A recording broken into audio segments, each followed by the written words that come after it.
which totally never has anything.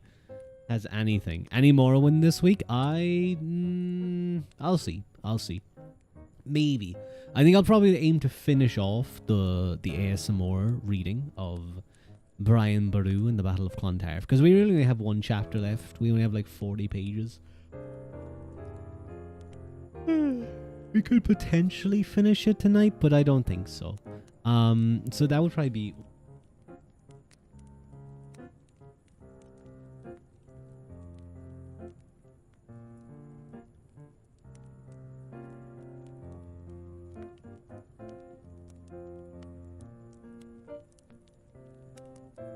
Sorry there. But yeah, so that'll probably be 2 of our streams this week. I might do like a regular ASMR stream. I haven't done one of those in a long time. I have with me right now an ice cream wafer. I didn't intend to take one, but it was there, and I was like, you know what? While it's hot, while I'm chatting to you guys, so you guys will get to hear the crunch. And I guess, ooh, it's like mint. Oh, it's mint chocolate ice cream. Oh.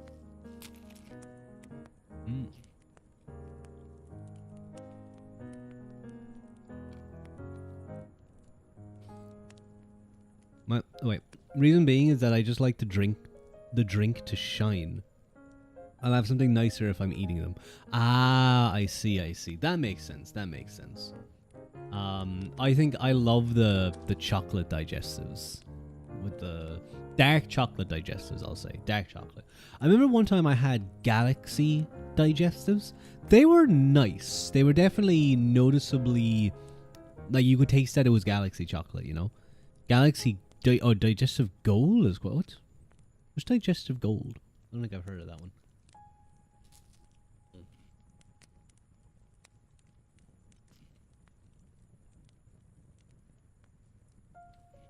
Excuse me. Oh god, oh no. I think the ice cream is like at a stage where it has like little icicles in it. So it's like crunchy at parts.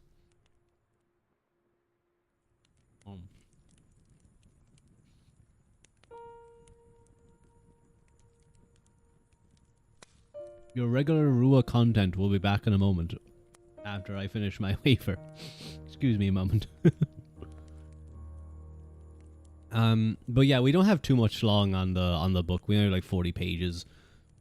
Possible, like I've done 40 pages on a reading stream before, but I don't think I'd do it today.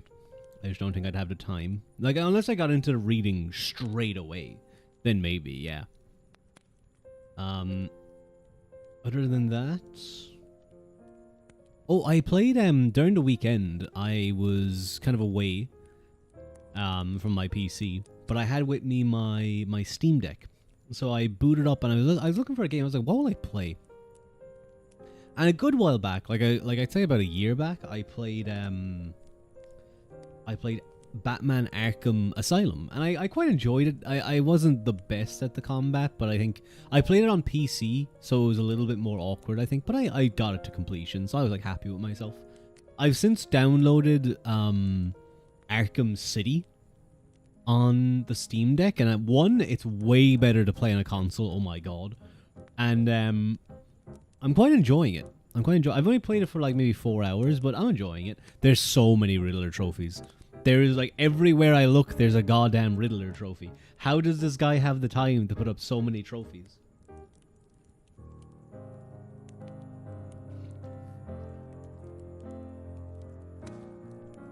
Dude, it's ridiculous. Some of them are super easy, and some are like...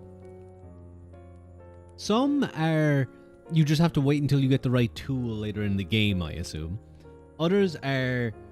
Stand on this button and pick up the thing and you win. Others are really confusing. Oh.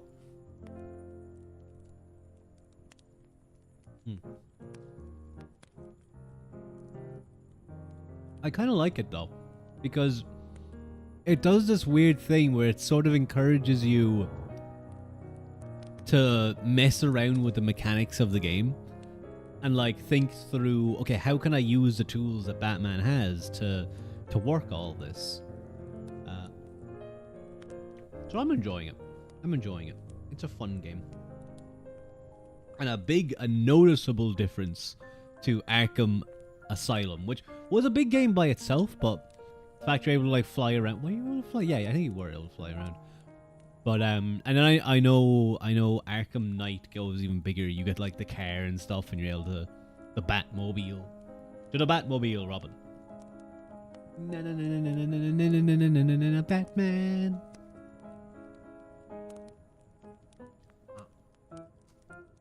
Okay.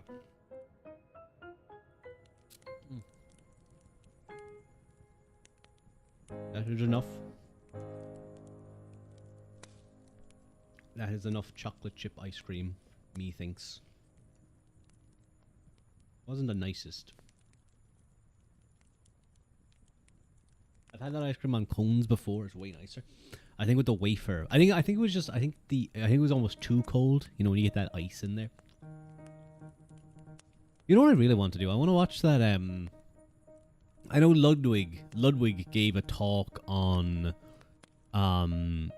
Streamer University, and the only reason I even know what Streamer University is because I keep seeing clips about it pop up, and because I first heard about it through that channel DM Archive, which is like those silly drawing videos.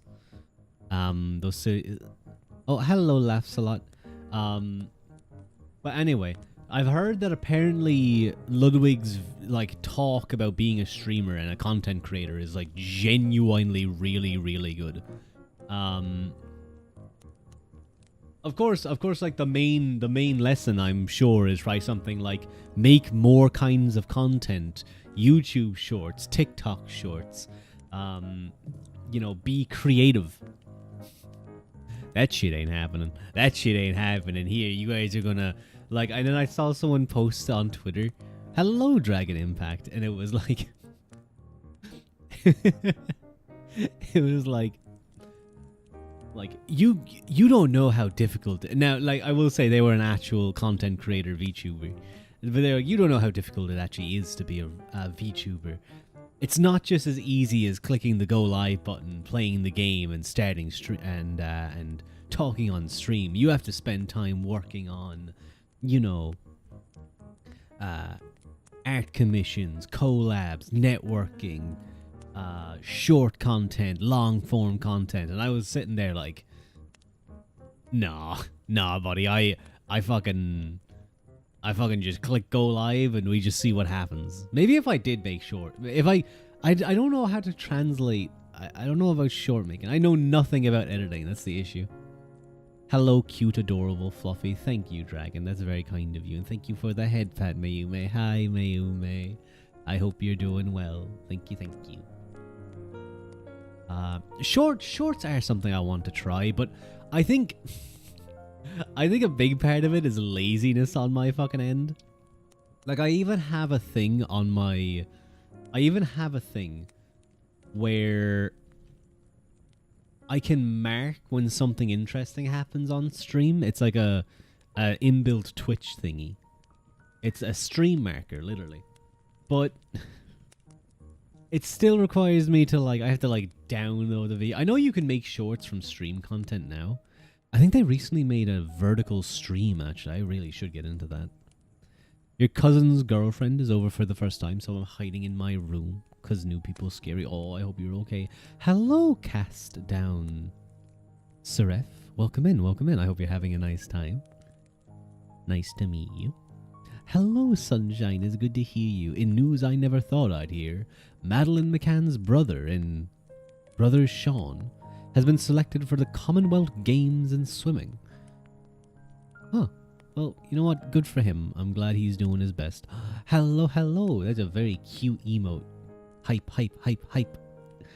It's time for the story to tell on the fireplace. Exactly, Drag. Maybe not right now. We're still in the chatting portion, but in a little bit, in the next, I'd say 10 minutes, we'll probably get into the reading.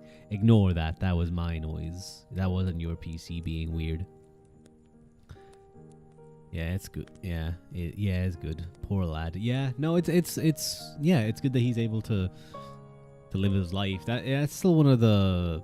I do want to say that I do roll my eyes when I hear New evidence in Madeleine McCann case could finally solve. It's like, what? Like, I'm not going to dwell on it too long, but I do not think that case is getting solved unless someone comes forward.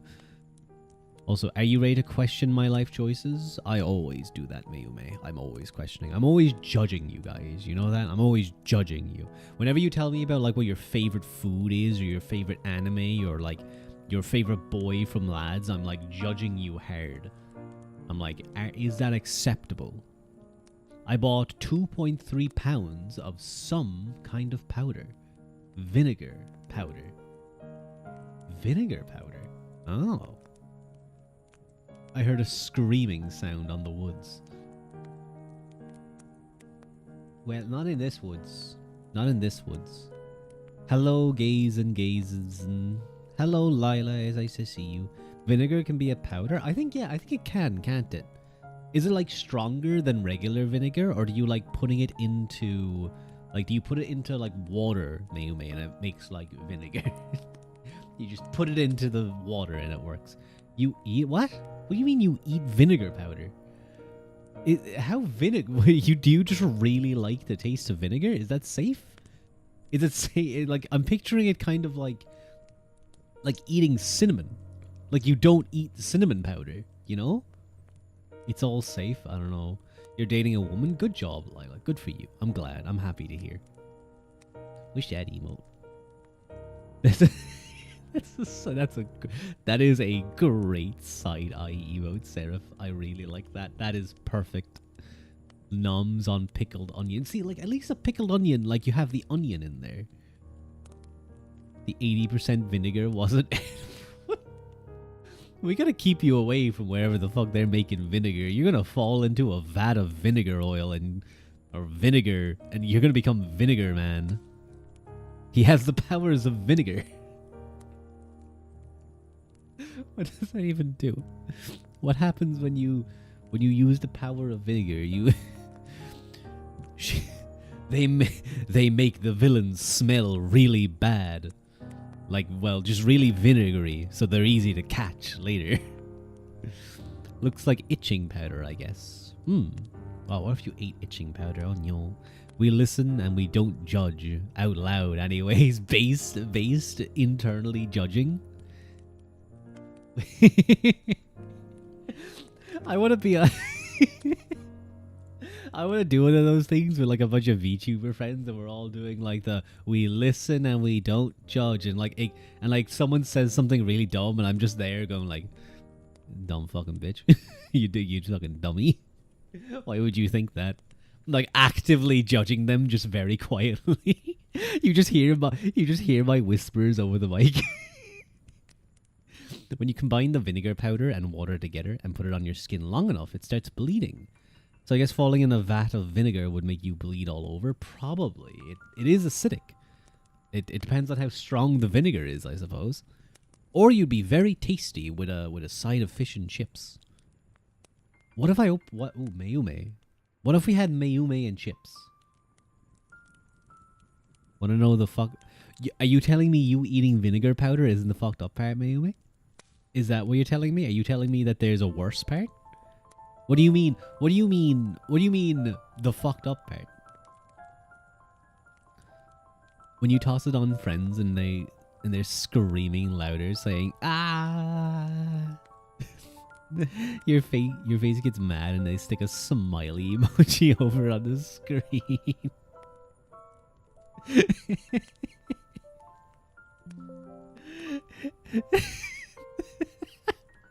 It's very funny. Oh, thank you, Legend. Leg end is a foot for the half-year sub. That's very kind, thank you. You're 6 months preggers. I can't believe you're gonna have a child in the next 3 months. Or well, 2, no, 3, yeah. But that's assuming you're still subscribed. I used to eat my chips drowning in vinegar. I was never much of a vinegar person. Vinegar person. I'd have it from the odd time. I more liked the curry chips. I liked curry chips. Cheesy chips from time to time, but I'm allergic to citrus. I've had so much chemical acidic things, aka vinegar powder, that my body can no longer handle natural acidic things. What? What? You know, I'm beginning to think maybe Ted Kaczynski had a fucking point. Maybe under all of those like male pipe bombs, he had a point. I'm allergic to mint. It's how I can tell a lot of mint is artificial. Ah, that's really interesting. Because I just, as I was streaming, I had a mint and chalky ice cream wafer. I wonder would you have died? Like if I like gave you like a little smooch on the cheek, would you have died right there? With the ice cream mint. Tastes like bean and cheese, I guess. What's that? Cheese, chips, and curry is peak.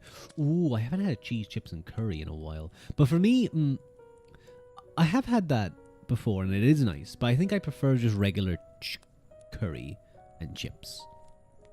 Beans and cheese is also peak, and I will die on that hill. Beans are perfectly served. Like, I really don't get why people harp on the English with the whole beans on toast thing. Because it's like a snack. It's a snack thing. I will never hate beans. They're perfectly fine. I like beans with fry-ups and stuff. It's so strange to me.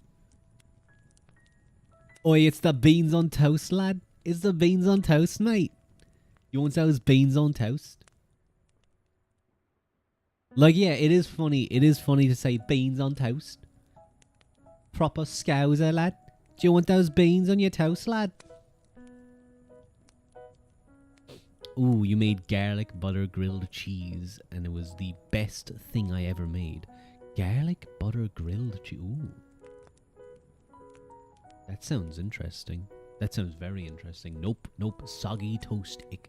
That's why you gotta have... What I find in, like... You gotta eat your toast quick. I don't like putting things on top of toast. Give me the toast separately, so that when I put stuff onto it, and I bite into it, it's nice and crunchy.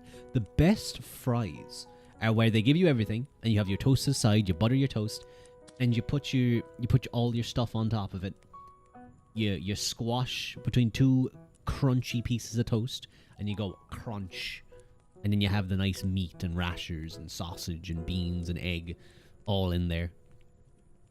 If they had American beans with the weird flavor and pork bits, they'd be proper chuffed. What are American beans like? Are American beans sweet? I've heard that before. I've heard American beans are like kind of sweet tasting.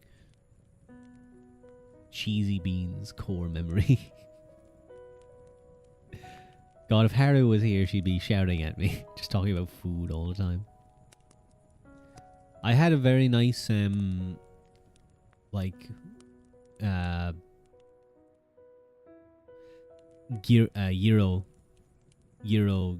whatever, however you fucking pronounce it, a few days back. I have to say, those Greeks were on to something. In before a bunch of people from Turkey start shouting at me that it's a Turkish food. Thank you for the stretch, Seraph. And the hydrate.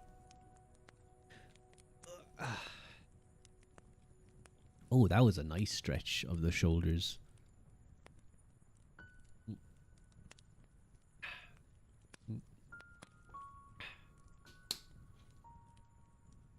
There we go. Nice. My voice is nice and lubricated now.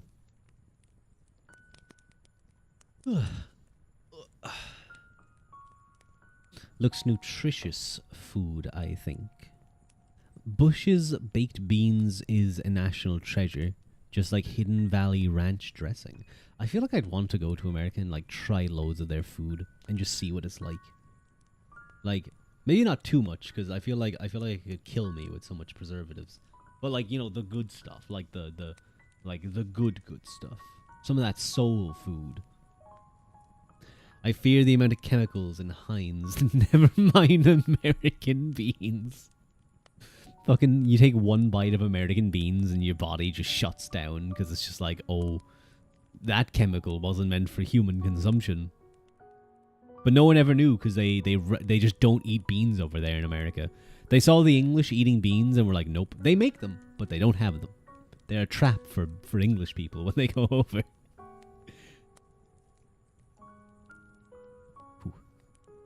doesn't get too... Hope it starts cooling down now. Hope it's not too humid tonight. But I think we might get into the reading for tonight. Returning to the last chapter of our book, Brian Boru and the Battle of Clontarf. We've got different kinds of food, really. Fair food is the most outrageous, like deep fried pickle. Yeah, you guys have some very... Well, the Americans have some interesting foods. Let's just put it that way. They have some great foods, and they have some interesting stuff too. Interesting being the soft word. The background is very pretty, by the way. Oh, it is. It is. Oh, I can't remember what their name is on SD, I think, but they're fairly popular. I think a lot of streamers have their animated backgrounds. Holy long paragraph. It's okay. Let's read. Excuse me, I hiccuped. You melt butter, add the spices. Put the spiced butter on one side. Heat up the pan on a lower medium heat and put the butter side down. While it's browning, put the butter on the side. Put the butter on the side facing up. Flip it over and put the cheese on... Oh god, it's moving. And put the cheese on the brown side. Then pick up the other piece of toast. Put the brown side on the cheese.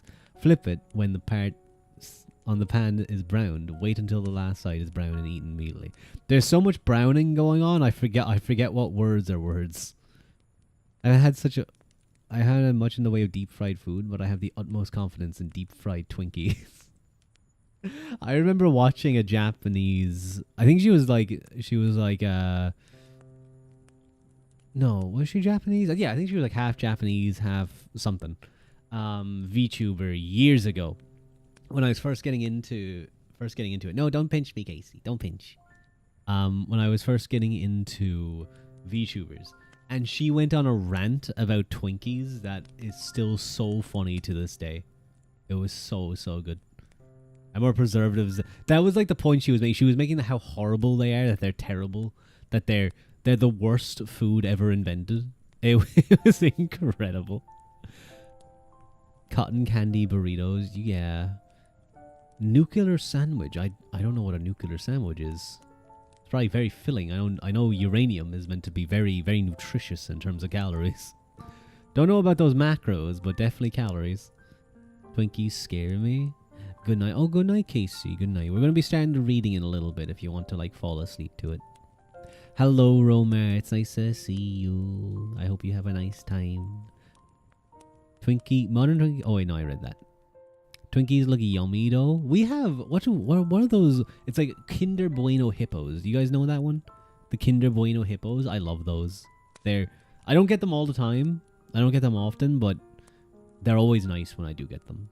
And they're a hippo, so it's like cool. They're so good, but so messy. I wouldn't eat them even then. Nothing could season them too well. They'd survive a nuclear blast. Twinkies aren't worth the hype. Take the most dried out cake imaginable and add an awful frosting in the middle. Is that what they are? I always pictured Twinkies sort of like a chocolateless eclair. Which sort of, I feel like, defeats the point of the eclair, because it's meant to be like nice cream filling and chocolate. That does sound horrible, I'm not gonna lie. I want to try as a peep. Wait, what the fuck is a peep again? I've heard of those. What's a peep? They're like sponge cake with vanilla flavored filling. I see. Maybe someday I'll try a Twinkie on my deathbed. Peep is sugar-covered sugar. What? What do you mean sugar-covered sugar? I've had Twinkies once, and the only thing I describe it is it was oily, but the cream was like unmixed cement. You sure you didn't eat something off the ground, Seraph? It's like sugar marshmallow. Oh, I see. Maybe I should do one of those things where like you get sent like a box of sweets from a country and I try it on stream. Something off the ground would have tasted better. Send in a iced hot dog roll from the UK. Yeah, it's a marshmallow coated in granulated sugar. Okay, I see, I see. You know what? No, I get it. I get it. I could see that. I could see that. You know what? I've had them like maybe once in my life. I want to try like s'mores. I want to. It really shouldn't be too hard either, but I just don't go camping much. So you don't like get the like, oh, let's go get some quackers. Let's go get some quackers and some marshmallows and smelt them. Do good as s'mores. Cornflake tarts, flapjacks, and with non-lumpy cold custard. I want to try the American pancakes, the thick pancakes, because here like pancakes are thin. They're more like crepes, sort of, if we're doing it. The Great American Baking Show making s'mores. Good God. Good old the flapjacks as they're called. You want some flapjacks? Oh yeah, you know what? I want the flapjacks. I want them looking like out of the fucking ad. I want it looking like an advert. I want that little cube of butter on top. I want that shit fucking drowning in maple syrup. Yeah. Scottish pancakes are the closest you'll get to an American pancake, but it's more edible. Just don't get them from Waffle House or Denny's. Isn't Waffle House the place you go if you want to see a fight? Like fighting outside a Waffle House at 5 a.m. Isn't that a thing? The British baking show isn't real maple syrup. Why am I not surprised? Hang on, let me do something real quick.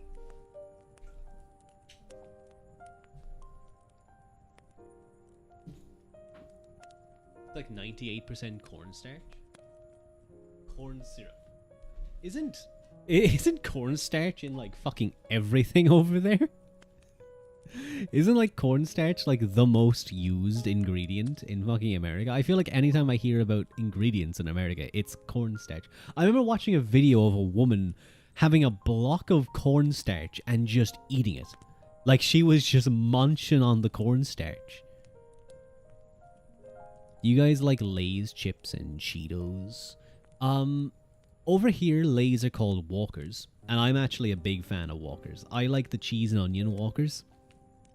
Not a big fan of the other flavors. I do like Tato's as well. But yeah, I am a fan of Walkers. Oh, you fiend. What? Cheese and onion is nice.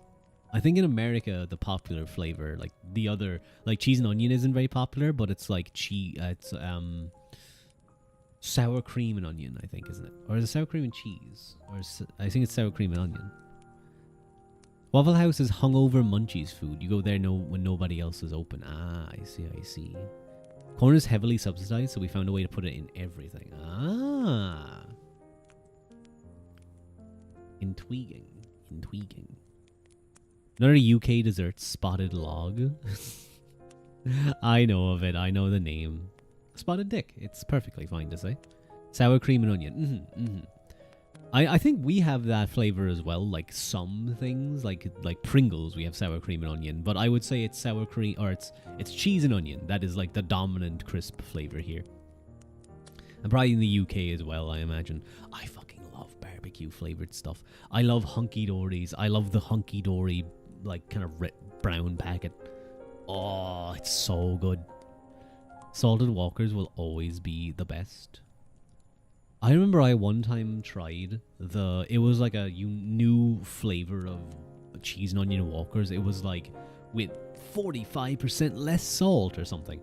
I remember I bit into it. It was one of the most disgusting crisps I've ever had in my life. Those were so bad. It was disgusting. It was revolting. I treat myself to some dill pickled flavored chips once in a while. Dill pickle. It was like it was like cardboard. There was no flavor, and it wasn't like a nice thing either.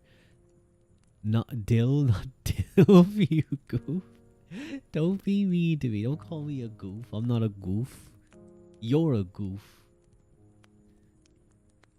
Looking for those dills. Monster. Oh, Monster Munch. Oh, Monster Munch. Monster Munch. That one. You know what I haven't seen in ages? Chipsticks. Fucking Mayume, you go crazy for chipsticks. The vinegar. Those were good. I think I don't know if it was Cheetos. You still have those at your local Asda. Maybe I just haven't seen them in ages. But I'm glad they're still around. There was one. I don't know if it was Cheetos, but I think it was something very similar to Cheetos. I can't remember what they were called, but I always got sick after eating them. And I never realized that it was them because, like, you know, I just, like, not always, but regularly enough that, like, I kind of caught on quick enough and I was like, okay, no, I'm stopping. I'm never having these anymore. They still burn like you enslaved their whole bloodline. Oh, I want them now. I'd love some. All this talk about like salty crisps has made me want water. Anyway, we've been talking enough. I'm going to get into the reading.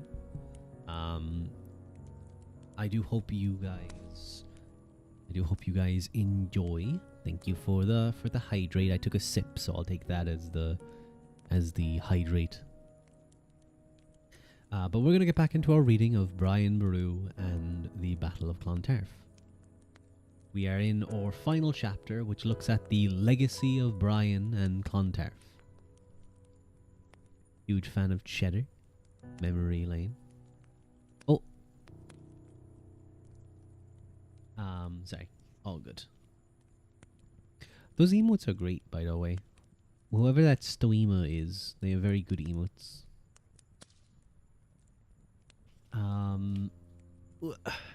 So let us get in. And I do hope you guys enjoy. If you want to put me on in the background and just have me as like company while you do other stuff, feel free. Conclusion.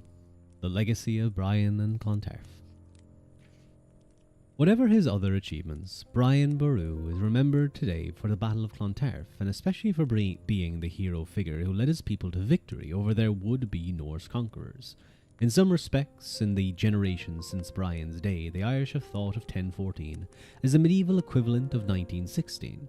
If the bloody execution of the leaders of the Easter Rising were lives sacrificed in the cause of Ireland, so the Battle of Clontarf, taking place on Good Friday, had associations with Christian martyrdom, in the form of King Brian's death in his hour of victory over the heathen Norse. Of course, there have long been those with misgivings about this. A full 75 years have passed since the influential historian Father John Ryan published his lengthy essay called The Battle of Clontarf, in which the traditional interpretation of the battle was unceremoniously debunked. Quote, "It is, I think, true to say that no battle in Irish history has impressed itself more deeply in the national imagination than the Battle of Clontarf. Even the dullest schoolboy knows it, or fancies that he knows something of the issues and the consequences. The name of Brian Boru is more familiar to Irish people than the name of any other Irish king, with the possible exception of Niall of the Nine Hostages, and the situation has been thus since the morrow of Brian's death. Oh wow, this is a long excerpt. In the course of the 11th century, however... Oh, sorry, it's not. It's actually continuing. In the course of the 11th century, however, the view seems to have gained universal acceptance... Sorry, it is continuing the excerpt. In the course of the 11th century, however, the view seems to have gained universal acceptance that the Battle of Clontarf was the great decisive struggle par excellence of Irish history. Brian, in retrospect, was everywhere acclaimed as a national hero, and his unique stature as High King joyfully recognised. He had been in command, at least nominally, at Clontarf. With him were mighty forces. The battle had lasted the livelong day, almost an incredible length for a single, uninterrupted encounter in that simple age. Among the princes and nobles in particular, the number slain had been extremely high. The Norse were a substantial section of the opposing force, and in the mellow haze of popular imagination, the battle tended to be transformed into a clear-cut issue, Irish versus Norse, with the former victorious. Even in the northern countries, the battle passed rapidly from history into saga. And as a crowning feature in a never-to-be-forgotten day was the death of the venerated High King, a tragedy that lost nothing of its poignant drama in the hands of poet and storyteller. And in more recent times, the question, "Where were you in 1916?" might mean much to the interrogated. Or as in more recent times, the question, "Where were you in 1916?" much more to the interrogated. So in the course of the 11th century, "Where were you in 1014?" meant much to the chroniclers. Thus, when opportunity offered, the names of kings who ruled their states when Clontarf was fought were slipped quietly into Brian's army. National instinct is rarely at fault in matters of such significance. Clontarf was undoubtedly a great battle. All the stronger is a reason why its character should not be misconceived. In the first place, it was not simply a battle between the Irish and the Norse. Brian's army was not a national army in the accepted sense, but an army of Munstermen, increased by levies from two small South Connaught states. The opposing force was not an army of Norse, but an army composed of Leinstermen and Norse troops, in which the former were certainly the predominant element and must have constituted 2/3 of the whole. Nor was the battle a struggle between paganism and Christianity, again because the majority of the troops opposed to Brian were Irish Catholics like himself, whilst a fair proportion of the Norse had already been converted. The battle, furthermore, was not a contest for the sovereignty of Ireland, save in a negative sense. Success for the Leinster-Norse allies might mean the beginning of the end of Dalcassian rule, possibly its immediate termination. It does not follow that the Norse or Leinstermen... Oh, thank you, Legend, for reminding me of the book. You bastard. You bastard. Well played, Legend. Should the alliance be permanently maintained, could count the kingship of Ireland among the fruits of its victory. The allies, therefore, while struggling against Brian's hegemony, were still fighting directly for succession to him in the high kingship. Still less were the Norse, as distinct from the Leinstermen, waging war for such an objective, which must have lain outside the range of their wildest dreams. Victory at Clontarf would mean, at any rate for the moment, relief from Munster's suzerainty and Munster political pressure. It would result in increased prestige for Dublin and Leinster, and possibly secure but a weightier word in the councils of the nation. It would not mean that either Sitrick or Mael Morda, no matter how far each supported the other, would become King of Ireland, a dignity for which neither showed particular aptitude. Fundamentally, then, the issue of Clontarf was the age-old determination of the Leinstermen to maintain their independence against the High King. In this case, they had fought bitterly and stubbornly against the Unail for centuries. Their resolve never to submit to the upstart Munster High King was, if possible, sterner. One with them in policy were the Norse of Dublin. A small state indeed, in extent and weak in manpower, but rich in all proportion to its size and skillful in securing mercenary aid from willing kin, which he means the Norse across in England. This alien challenge, with all that is implied of hostility to the Irish political system and to the Irish people, thus become a secondary issue. In Brian's army there was, it need hardly be said, incomparably more intense feelings against the foreigners than against the Leinstermen, and this fact, when Clontarf was a glorious memory, was so emphasised that the main issue was overshadowed. By common consent, it fell in time completely into the background, hence the popular tradition of Clontarf as wholly an Irish-Norse struggle. No, did you grab my hand? Did you grab my hand too, Hawu? Father, I'm tired, I need milk. I don't think you were trying to grab my hand. Then go get yourself a cow. Go get yourself a cow, Haru, that you can milk and have the freshest of milk. The result of this, so this is him returning to, after that kind of long excerpt, "You're a cow, Twunky Wunky. I'm not a cow. I'm not a cow. How dare you? I'm not a cow." No, don't talk about milking. Don't. I'm so mentally out there. You're always mentally out there, Haru.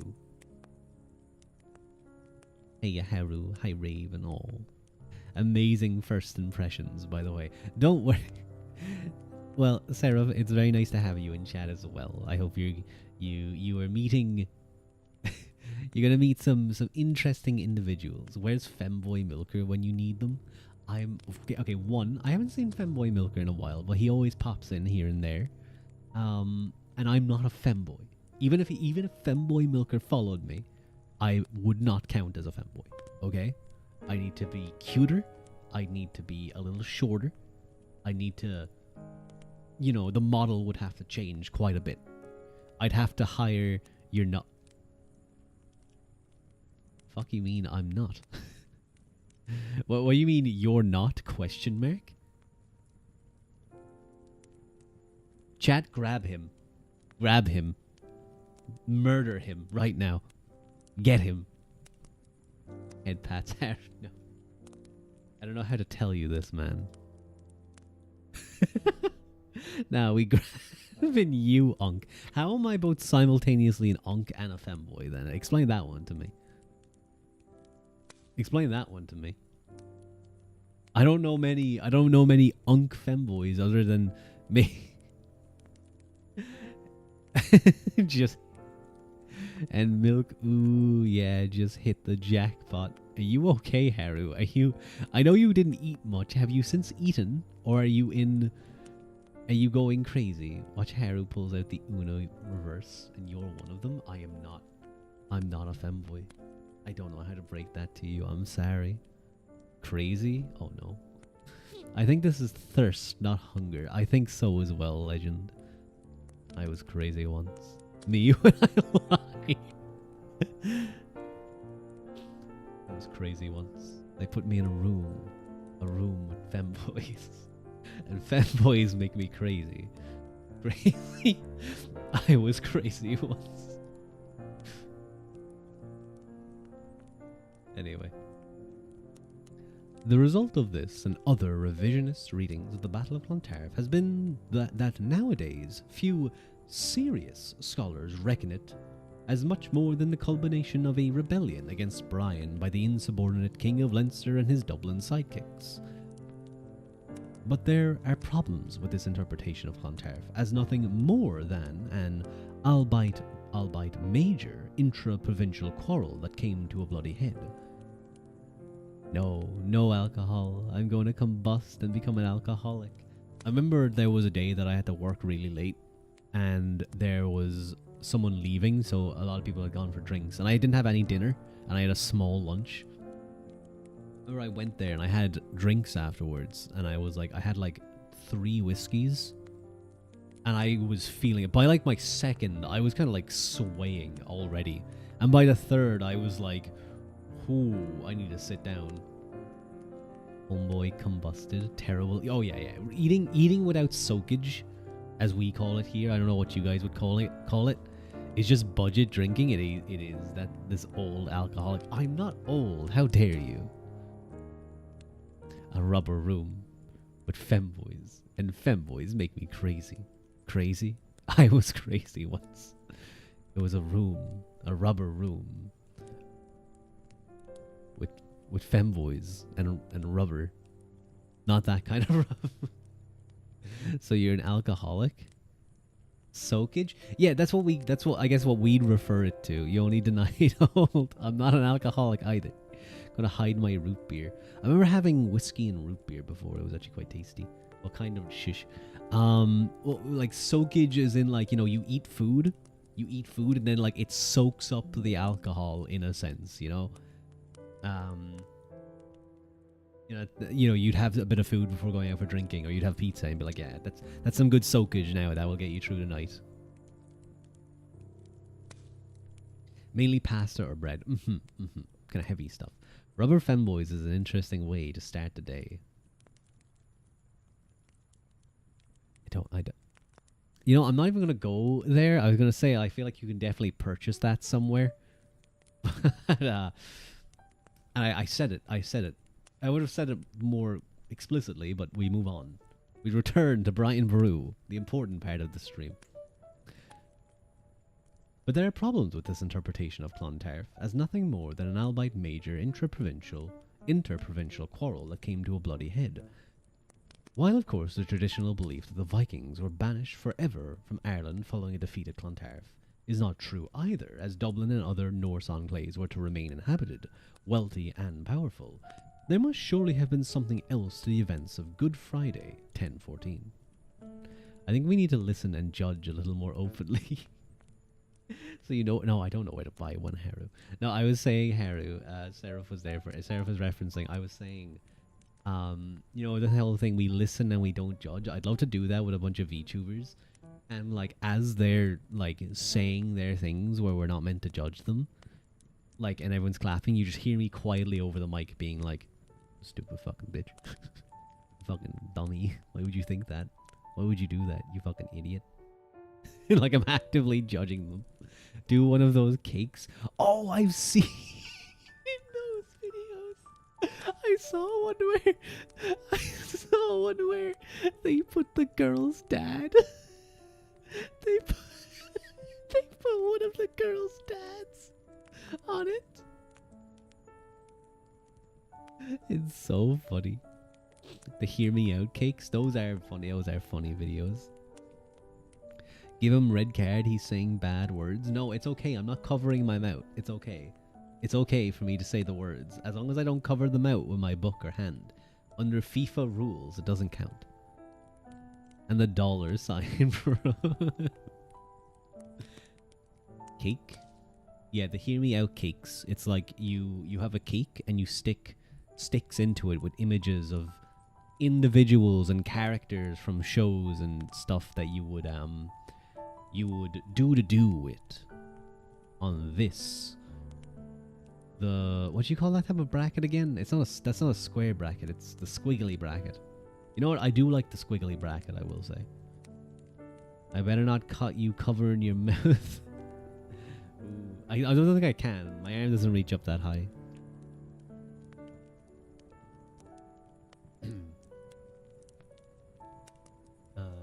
Where were we?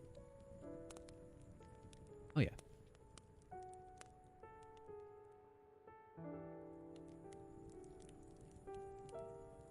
His arm too short, poor guy. Yeah, I'm like a little T-Rex, like a little Velociraptor, little T-Rex. Excuse me. Clontarf was a victory for Brian, even though he died. That is almost the unanimous view of our sources, and the only way in which that could be true is if, notwithstanding Brian's death, his forces achieved what they wanted to achieve. In this way, they could reluctantly accept his loss as the price that had to be paid for what had been secured or averted on that perilous day. And it is surely a fact that what Brian secured or averted, or was thought by contemporaries to have been secured or averted, is linked to contemporary events that we are inclined to ignore. You do look like a T-Rex, don't be mean to me. How's everyone? I'm well, Haru. I assume I'm included in everyone. So what really happened at Clontarf? Man, this is the heading of like a next section of this chapter, so it's in bold, big text saying, so what really happened at Clontarf? And I'm picturing this as a goddamn YouTube clickbait title. So what really happened at Clontarf? Question mark. Clontarf isn't what you think, and that's a good thing.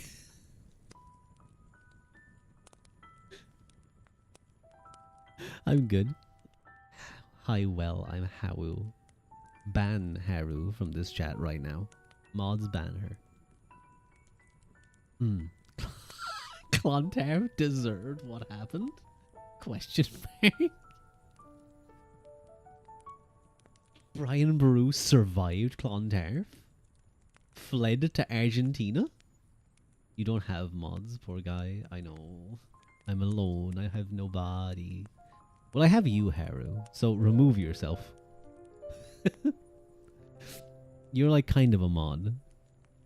You mod effectively by being so weird you drive people away. And and doing the command raid, command sub raid. Haru is the great filter. The great filter. I don't know what you mean. Haru's the reason I'm staying. True. I'm just here as like a conduit to draw in Haru, and everyone else stays for Haru. The great filter. I didn't call you that. That was legend. I said it was funny. Don't cry. The Grateful. That's a great nickname. That is a great nickname. Anyway, let me get back to the reading. Because I want to get like at least... I want to get like at least a couple pages done and then finish it next stream. You're always jumping me. The most sober contemporary account of Clontarf is the one in the annals of Inishfallen, but even this says that there was a slaughter of the foreigners of the Western world in the same battle. Thank you for the head pat, Seraph. In the same battle. Ocus ergal eherdonen ishin ketna. The hardly more sensational annals of Ulster have it that Brian's opponents were the Leinstermen, Dubliners, and a like number of the foreigners of Loch Lane. The more elaborate account in the annals of Boyle has Brian marching to Dublin against the black foreigners and Denmarkians, in Oig Gaul Glas Agus Danmarkok. The Cogog was written almost within living memory of the battle, and it too repeatedly includes among Brian's enemies at Clontarf the Denars and the Denmarkians, a poem attributed to Flann Mainstruck, who died in 1056, and therefore composed within a generation of the battle, has Brian's opponents as a band of Danars of Denmark. The emergence of this terminology is interesting. The term Danar means Danes, and although Vikings had been around and in Ireland since 795, we first find Danar in Irish waters only in the generation leading up to Clontarf. This was what had been called Britain's second.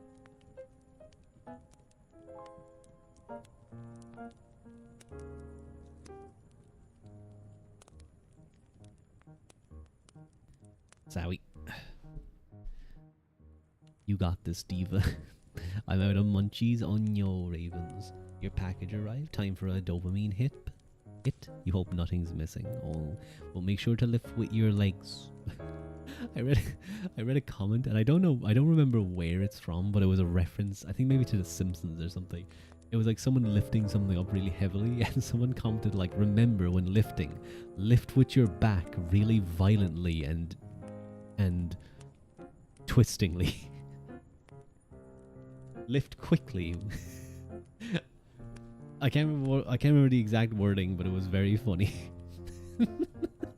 Yeah, it was like lift suddenly with your back in a violent and twisting motion.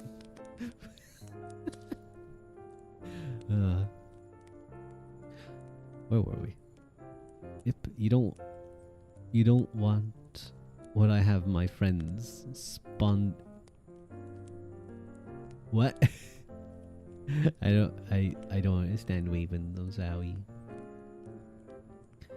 This was what has been called Britain's Second Viking Age, when, from 980 onwards, raids resumed in England after a lull of nearly 100 years. And although the severest assaults may have been in the east of England, the Irish Sea region was a frantic war zone.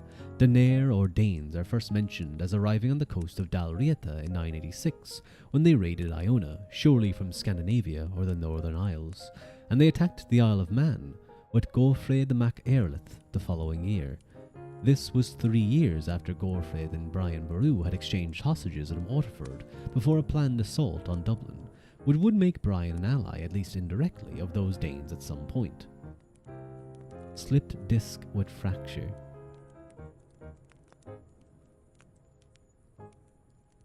Oh! Spondy... I'm going to say this wrong. I'm going to saying lolly. Spondylolisthesis. Slipped disc with fracture. That sounds... Oh God, Raven. That sounds horrible. I have... Not, I think I had a bulged disc from an injury before, and that itself was sore. I'm so hard. I'm so sorry. That's very hard to deal with, is what I wanted to say. I in my head, in my mind, oh my God, in my mind, I said I had, I'm so sorry. and that's must be so hard to deal with. Just not in stream. No, this isn't a bit. This isn't a bit. I actually fucked up. You're a pervert. No. No. Dude, imagine someone was like watching these streams for like the book and they're like, what the fuck? These guys just said he was hard on stream. Fucking weirdo getting hard at books. I've killed the stream.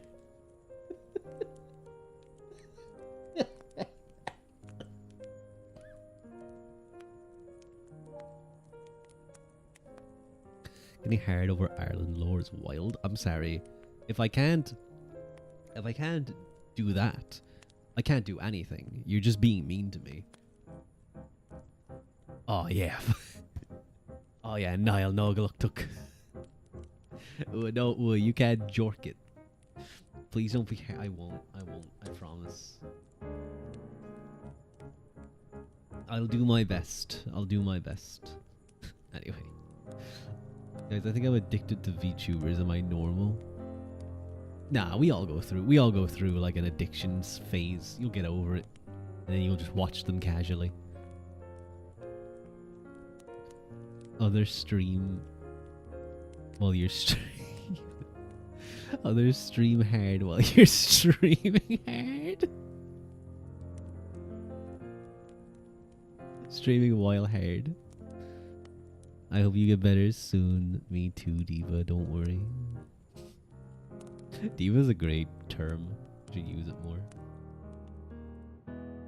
Anyway, one of the leaders of the Daenerr was Olafur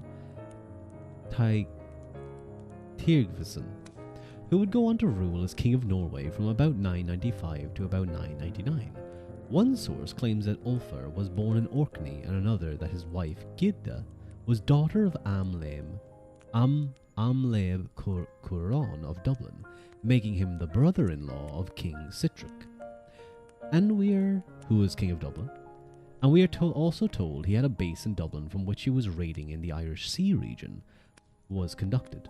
If this is true, it might explain why it is that when Iona was pillaged in 986, the abbot suffered red martyrdom from the Daenerr in Dublin, as much as to suggest the raiders had transported him south to Dublin. To begin with, Ulfr was allied with another leader of the Daenerr in the person of Sven Sugskeg, or Sven Forkbeard, King of Denmark and Overlord of Norway. According to Adam of Bremen, when Sven was exiled, perhaps in 992 or 993, he took refuge with the king, or a king of the Scoti, Rex Scotorum Binaine Recipte Ibidemeke Sven. It is pointless to speculate on the identity of this king. We just need to remind ourselves that in this period, the term Scoti applied to the Irish as much as to the Scots, which was why Brian was Imperator Scotorum. In 995, 80 years after the strike on the Isle of Man by Brian's ally Gofrid Mac Airlith in 987, Sven Forkbeard was in the Irish Sea and similarly attacking Man. It is rather extraordinary that the King of the English, Edelred II, or Ethelred the Unready, also directed an assault on Man in 1000. It is most unlikely that these are casual buccaneering raids. The Isle of Man seemed to have been a battleground at this time, ripe for conquest, and Ethelred's offensive in 1000 suggests it was then in the hands of Daenerr, favourable to Sven. No one's gone 2 days without watching VTubers. My tummy hurts. I was about to throw up. Oh, poor Musa. But Sven was now about to set his sights on the conquest of England. He led a protracted operation there in 1003, returning to Denmark only in 1005. There was devastating Danish raids on England nearly every year between 1006 and 1012, culminating in Sven's full-scale invasion in July 1013. He based himself at Gainsborough in Lincolnshire, and rapidly secured the hostages as a sign of submission of the inhabitants of northern England. And as he moved south through the East Midlands, he secured further submissions, and then approached London. London had held out against him for some time, and it was only after he had gone to Bath and secured the submissions and hostages of the southwest that the Londoners finally yielded. By Christmas By Christmas, King Ethelred was exiled to Normandy. Sven was declared king, and England had been conquered. Perhaps it is only a coincidence, then, that Sihtric of Dublin, who had been Brian's faithful vassal since 1000... Perhaps it is only coincidence that Sihtric of Dublin, who had been Brian's faithful vassal since 1000, broke out in rebellion at the time of Sven's invasion of England. If it is not coincidence, perhaps he did so believing that the time was ripe, now that potential Danish allies were in the ascendant across the Irish Sea. Later that year, Brian placed Dublin under a siege, but he abandoned his blockade at Christmas and withdrew home, at the very moment when Sven snatched the English crown. Again, there may be no connotation, or maybe that Brian did so knowing that the triumphant Danes in England were now in a position to help out their Dublin friends. Sven's reign over England ended about a mere 5 weeks when he died at Gainsborough on the 3rd of April, whereupon the Danes chose his younger son Knut as King of England, but the English sent for Ethelred, who returned at some time in Lent, 10 March, or the 25th of April. And Nuthter was banished, withdrawing from England without a fight at some time in April 1014. At this point, Brian was on the march to Dublin, an advance that reached a climax in the great battle on Good Friday, the 23rd of April. We do not know how quickly news passed back and forth across the Irish Sea at this period, but we can be pretty certain that those who gathered for the Battle of Clontarf knew of Sven's death 10 weeks earlier, and they probably knew that Ethelred had now been restored and that the attempt to have the young Nuthter succeed him had failed, for now. In other words, in late 1014, there were Danish chieftains and large numbers of Danish warriors who had seen their conquest of England slip away before their eyes. Surely some of them had enlisted with their old partner in crime, Sigurd of Orkney, whose new earldom, it has been credibly argued, was a creation of the Danish Empire, who had a great scheme to put their suddenly unemployed conquering talents to good use. Together they would make up for the lost English ground in what they were no doubt promised would be a cake walkover in Ireland. Instead, of course, their voyage led only to the slaughter of the foreigners of the Western world at Clontarf. And their slaughter is what earned Brian his lasting reputation. It is because of this that the poet could write, Bjarn fell och helt veli. Brian fell and was victorious. In other words, it is not the case that the Battle of Clontarf was primarily the climax of Leinster's rebellion against Brian Boru. Brian marched on Dublin in the autumn of 1013 and laid Dublin under a siege, and marched on it again in the spring of 1014, much as he had done before the great Battle of Glenmalma in 999, because Dublin was the focus of resistance to him. Yes, the Leinstermen threw in their lot with the Dubliners, but there is no evidence that the Leinstermen were dominant over them at this juncture. On the contrary, what evidence we have suggests that the Dunlain over kingship of Leinster had dwindled away to almost nothing by 1014. Indeed, the tripartite rotation of the title King of Leinster between the three branches of the Dunlain, which had followed a regular enough pattern for 300 years, went the way of rotating kingship of Tara between northern and southern Unail at that point. It was faltering before Clontarf and collapsed entirely 4 years after the battle when Sihtric blinded, in Dublin, the incumbent Bran, son of his great Clontarf ally and maternal uncle Mael Morda, so that within a few decades the Dunlain were permanently ousted from the over-kingship by the long overshadowed Chenslaig in the south of the province. Sleeben Eben, I hope you're having a nice Sleeben, Lila. I'm gonna take a quick sip. Damn, that's fucked up, by the way. Blinding your, like, what, your cousin?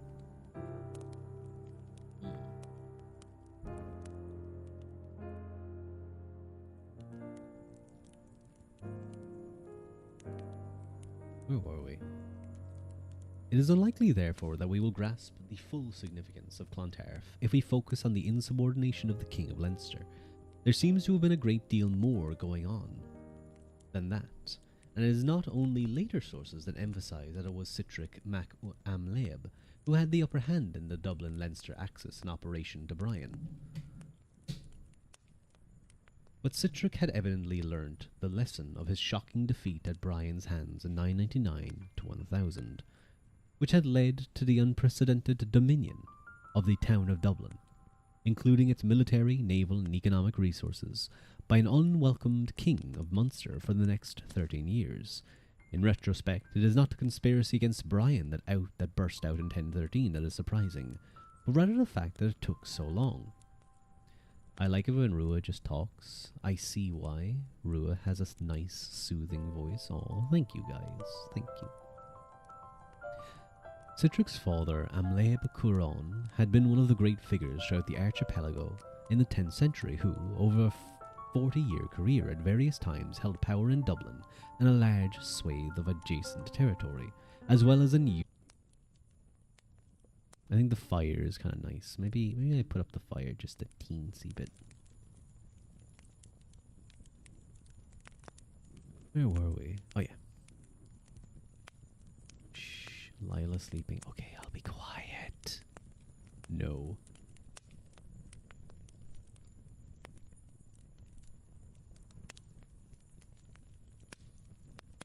Where were we? Yeah. And most probably also in Man and Western Islands indeed, when he died in 981.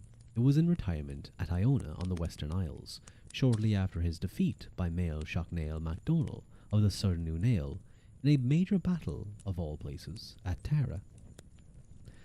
The Battle of Tara was an important moment.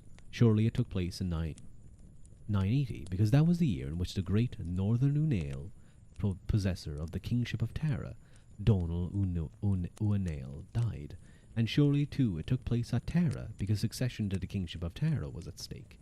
It had been argued that Amleb Cuaran sought the kingship himself. That may or may not be, although it may be relevant that he had slain Donal Uanail's son and heir Mirkatug 3 years earlier. At the very least, he was attempting to extend his sway over the eastern half of Unail territory in Brega at the expense of Mael Shocknail's western half in Meath. Big ambitions were certainly involved at Tara. The numbers embroiled on both sides were great, and the slaughter considerable. The annals listing among the many dead 6 Irish kings or lords, and 3 Norse chieftains. We are told that Amleb sent into battle the forces of both Dublin and the Isles. The latter were rarely referred to when the Dublin army is mentioned, even though Amleb may have exercised some kind of hegemony there. So it seems likely that an army from Man or Western Isles, or both, was specially drafted in 980 to help Amleb achieve his objective. Sleepy but good.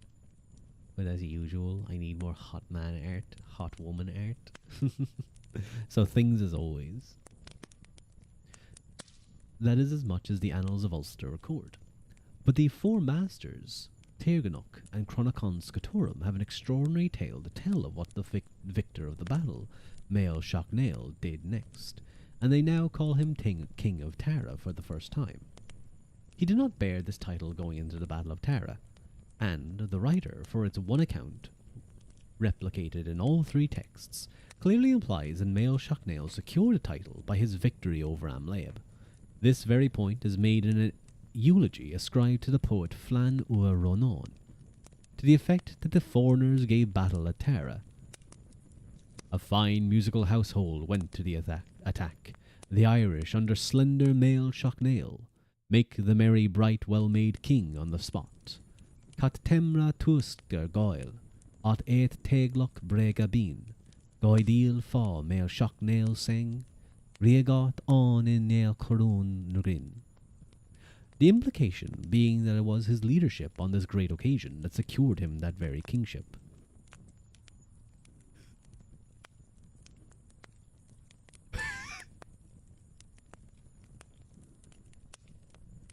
My wife, gasp, lucky, my wife platonically is pretty too, but she's turning ginger. Auto mod bat.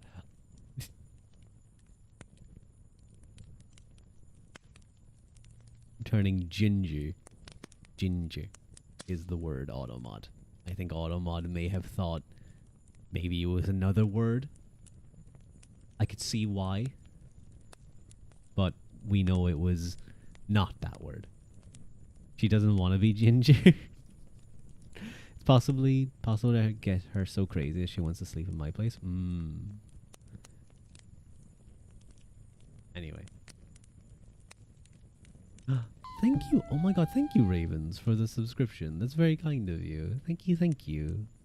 It's so sweet. Thank you, Ravens.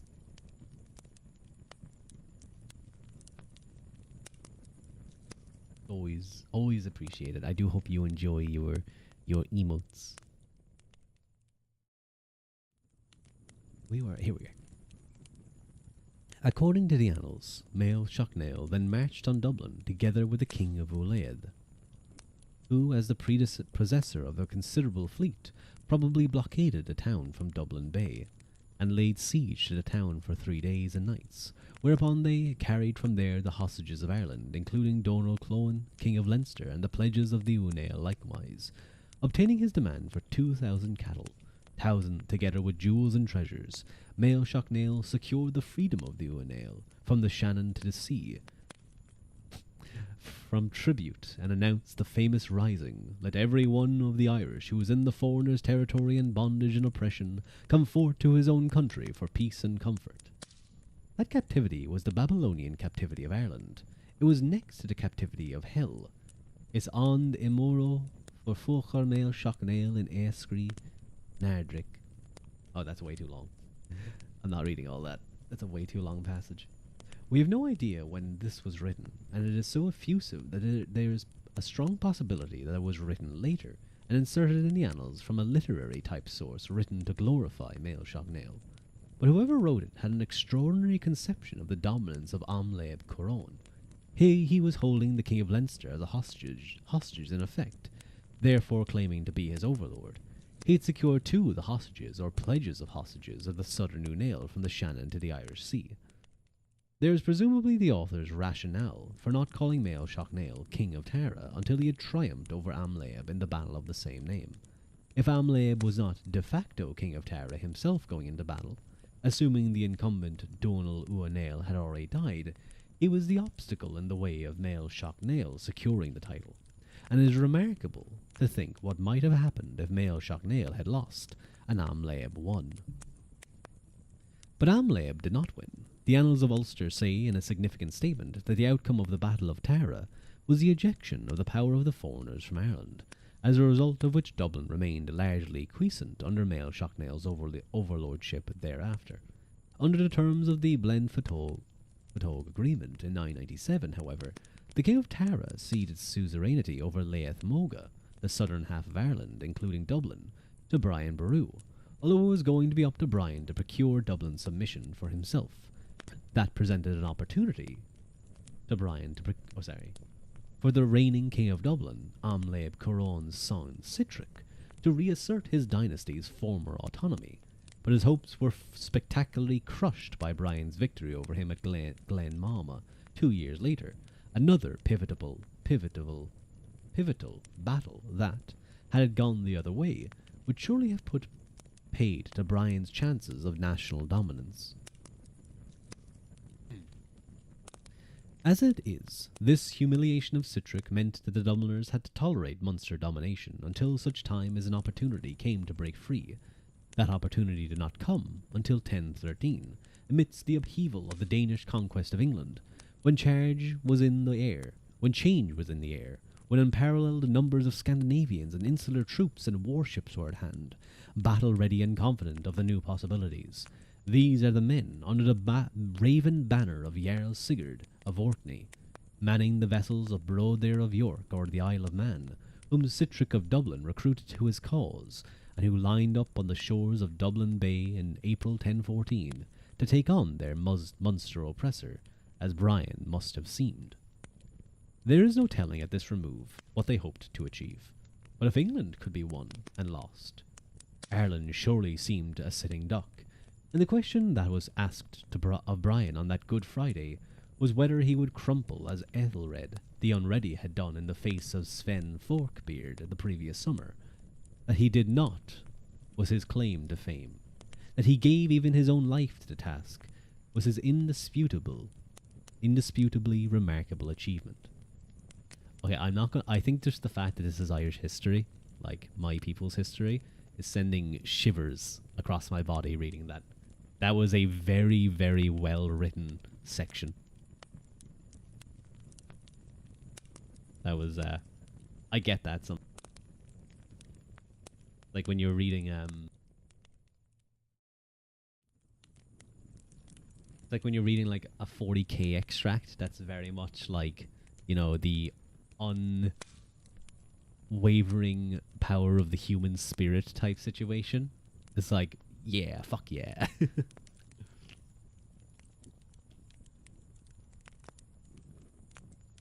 You read your diary and find out what you did yesterday, and you're like, oh, I'm so cool.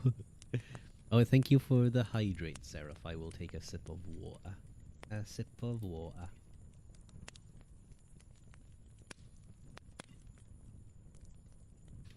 Is this story in Ireland? This story is in Ireland. It's real Irish history.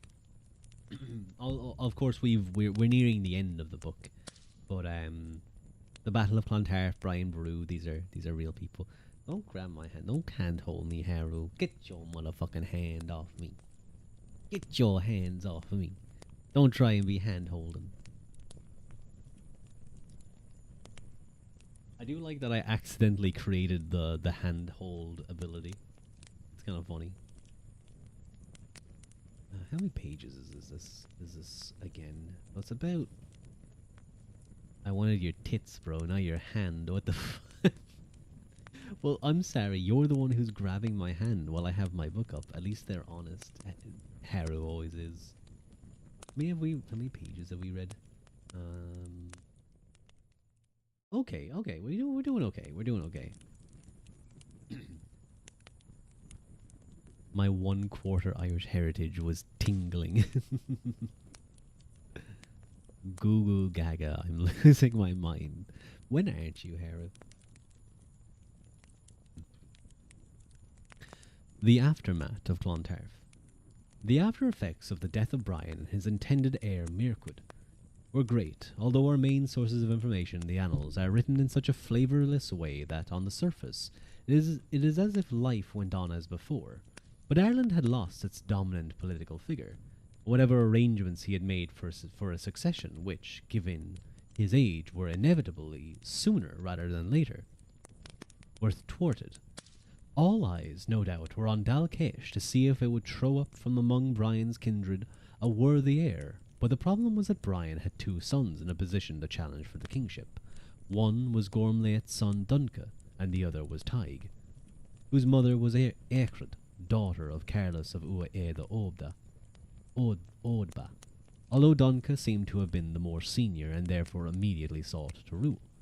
Coga Gallery Galav, or Gaelry Galav, never so much as mentions Tig, despite the fact that his son Terdalbach died in 1086 and grandson Mirkatuk died 1119, would later recover the high kingship, and one or other of them is likely to have been reigning when the Coga was composed.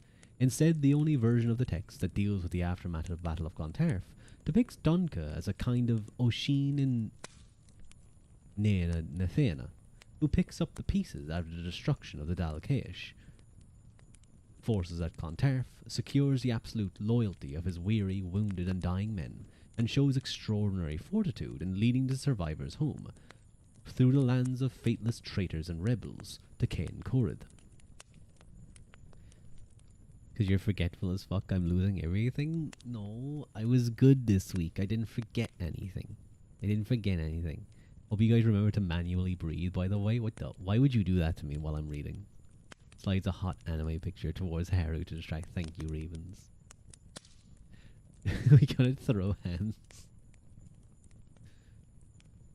It's good to be aware of your breathing when you're throwing hands too. Remember to do the tss, tss, tss, tss, tss, tss, tss. Now I'm manually blinking. Oh, I meant to say earlier, I said this to Fua, but I think I was sitting in front of the fan to like try and keep cool a little bit too long. Like I had it pointed at my face a little bit too long, because the side that's facing the fan, the side of my face, the eyelid, the lower eyelid of that eye, the eye on that side of the face, got very inflamed, and kind of sore to the touch. So it got kind of red and just sore and very itchy. And I think I was just scratching it and like rubbing it, possibly rubbing it in my sleep. But it kind of stopped and it was fine. And then I went to the bathroom and I looked in the mirror, and it's all bruised along my my lower eyelid. But it's bruised in such a way that it kind of looks like I have like a red eyeliner on. So, you know how my model has like this kind of like redness under the eye? It looks kind of like that. It's not perfect, obviously. It's not perfect. It's not like actual eyeliner.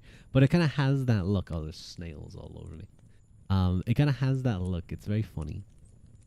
Of course, you guys don't get to see. I don't self-post. I don't skin post. No skin posting. That was a very smart diva. It wasn't. Skin posting. I'm too aware of my face now. Oh no. I want to lick your eye. Please don't. That seems like a good way to get a disease.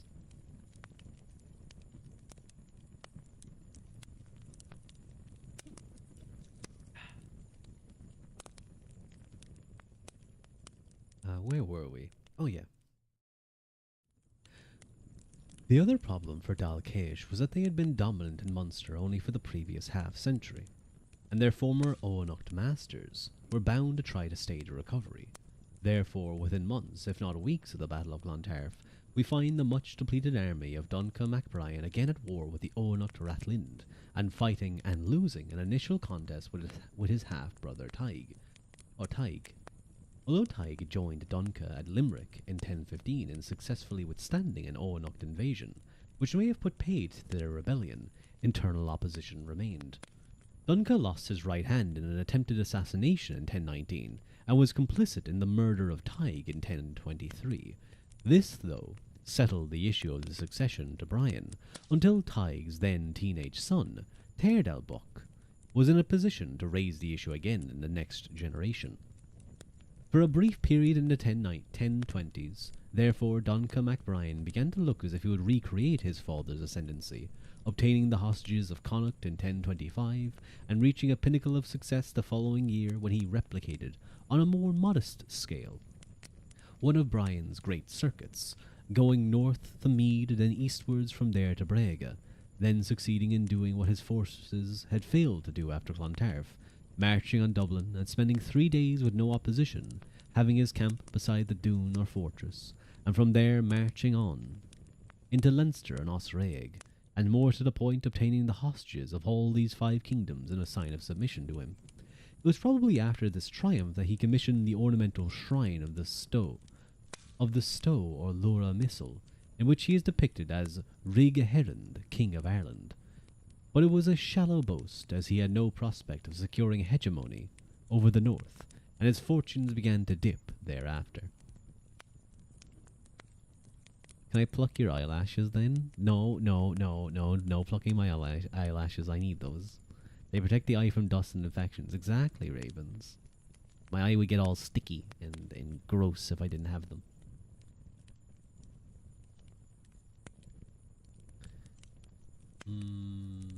Where were we? Doncha's difficulty was that, although his father had fundamentally changed the rules of Irish citizenship, or Irish kingship, so that men of no great pedigree could look forward to national supremacy if only they were energetic enough, and wealthy enough, and lucky enough. Old habits die hard, and so there was a natural tendency on part of the Unail to want to resuscitate their wilted paramountcy.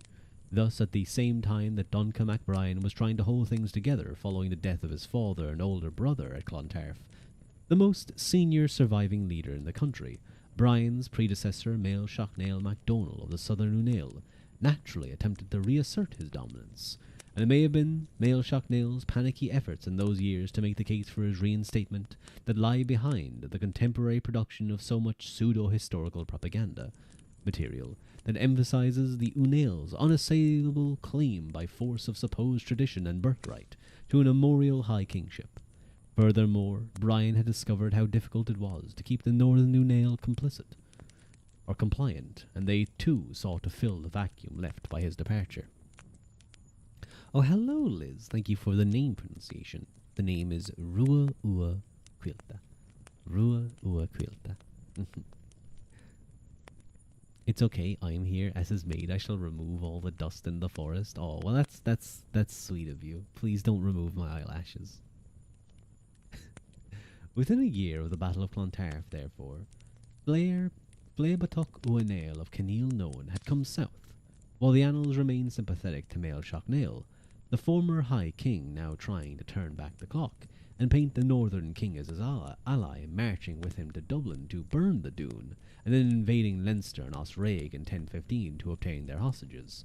There was not an awful lot to be gained by Blaebatuk in propping up the aged High King, and so a second assault on Leinster that same year is said to have been led by Uanail, having the armies of Meath and Brega at his command, as if he was now supreme, and even though Mael Shocknail could rouse himself to invade Leinster again, including this time the southern lands of Uachensleig, and twice invaded Osraig that year, as well as marching north to take the hostages of Dualaid, there is an air of Sisyphus about his new lease of life.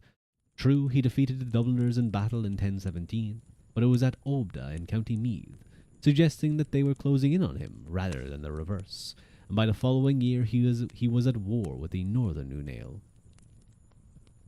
The word Coca, war, indicating a major offensive, which can only have been required if his overkingship of the Unail, Northern South, had been denied. Hello, Q. What the fuck did Q? Did you just come in and pinch me? How dare you? How dare you? You also tweeted that you stole my food and ate it. Let me tell you something, Squid Boy.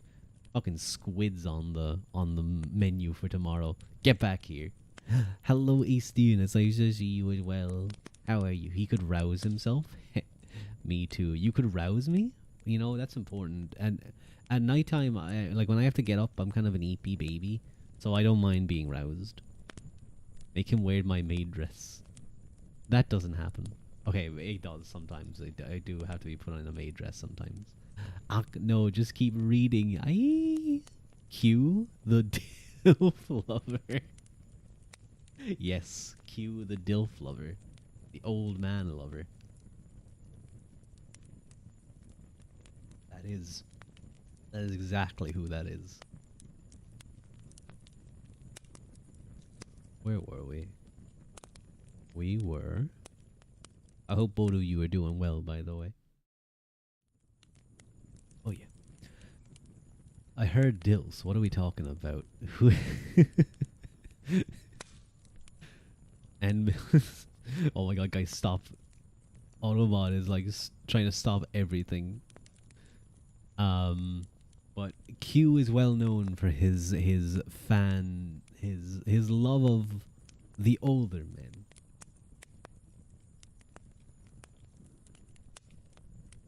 This may have bolstered him. In 1020, it was reported that he was joined by Blaebatuk Uanail and Doncha MacBrien of Munster, and by Ua Rourke of Breifne, when they marched to the Shannon and secured the hostages of Connacht, which were then handed over to Mael Shocknail, a significant acknowledgement of his royal status. If it is to be believed, and yet within a year he is again reported to have been campaigning against the Northern Unail, and within a year of that he was dead. Surely aware that he was the last of a line. While annals favourable to Mael Shocknail have obits calling him High King of Ireland, the Munster annals of Inish Fallon will stretch only so far as King of Tara, and it was to the latter title alone that his Fissive Paris, Southern Unail heirs aspired. This means that the separation Brian had put into effect between the Kingship of Ireland and the Kingship of Tara had proved lasting. A king list attributed to the 11th century and poet his Gilla Colmain ends with the reign of Brian, as if to imply that Mael Shocknail's supposed restoration after Clontarf was a figment of his propagandist's imaginations. Still, when Mael Shocknail died in 1022, he was, feasibly, King of Ireland. If we take it that his various campaigns in Leinster and Osraig against the Dubliners and the Ulaid had secured him their hostages, and that when he led Doncha MacBrien and Art Ua Rourke and Flairbatuk Ua Nail to the Shannon in 1020 to accept the hostages of Connacht, he had a full set of submissions. He was also, feasibly, King of Tara in the sense of being supreme among the Ua Nail. Automad wants to be dragged around in a leash so bad. See, it didn't even block that one. It wants it. But nobody after him held both those titles. When the later Northern Unail dynasts, such as Donal MacLachlan, died in 1121, and his grandson Mircatuk, who died in 1166, put forward a credible case to be considered King of Ireland, neither bothered claiming the kingship of Tara, which, for what it was worth, was the exclusive property of Mael Shocknail's descendants. And although Mael Shocknail himself was shortly to be succeeded as king of Clon Colmain of Mead, by his underachieving grandson Crahur, who claimed also to be King of Tara, it would have been pointless pretending that he was similarly King of Ireland, and he never did. The conclusion to be reached, therefore, is that Brian's intrusion into high kingship was revolutionary. Indeed, at a time when Gilla Colmain composed his poem on, as he calculated it, the 48 men who were in the high kingship of Ireland, from the time of St. Patrick onwards, he seemed convinced, as we have seen, that Brian was the last of them. As if in the post-Brian age the very institution was no more, he would be proved wrong, and Brian himself was to produce one or two worthy heirs to the title. But we can forgive him perhaps his basic point, which is that Brian was the last of the greats, that if one were to think of high kingship as a linear progression, from the dawn of Ireland's Christian era onwards, it reached its apogee. Apogee. At least I didn't say apogee. Apogee in Brian, and he came closer to making the ideal real than any of his Unail predecessors, whose creation it had been. Apogee. Oh, do I leave it there? Because the next section kind of goes on for a bit, but if that would be a long section to read then for the final stream. Because that would be, what, 27-ish pages. I'll read a couple extra pages.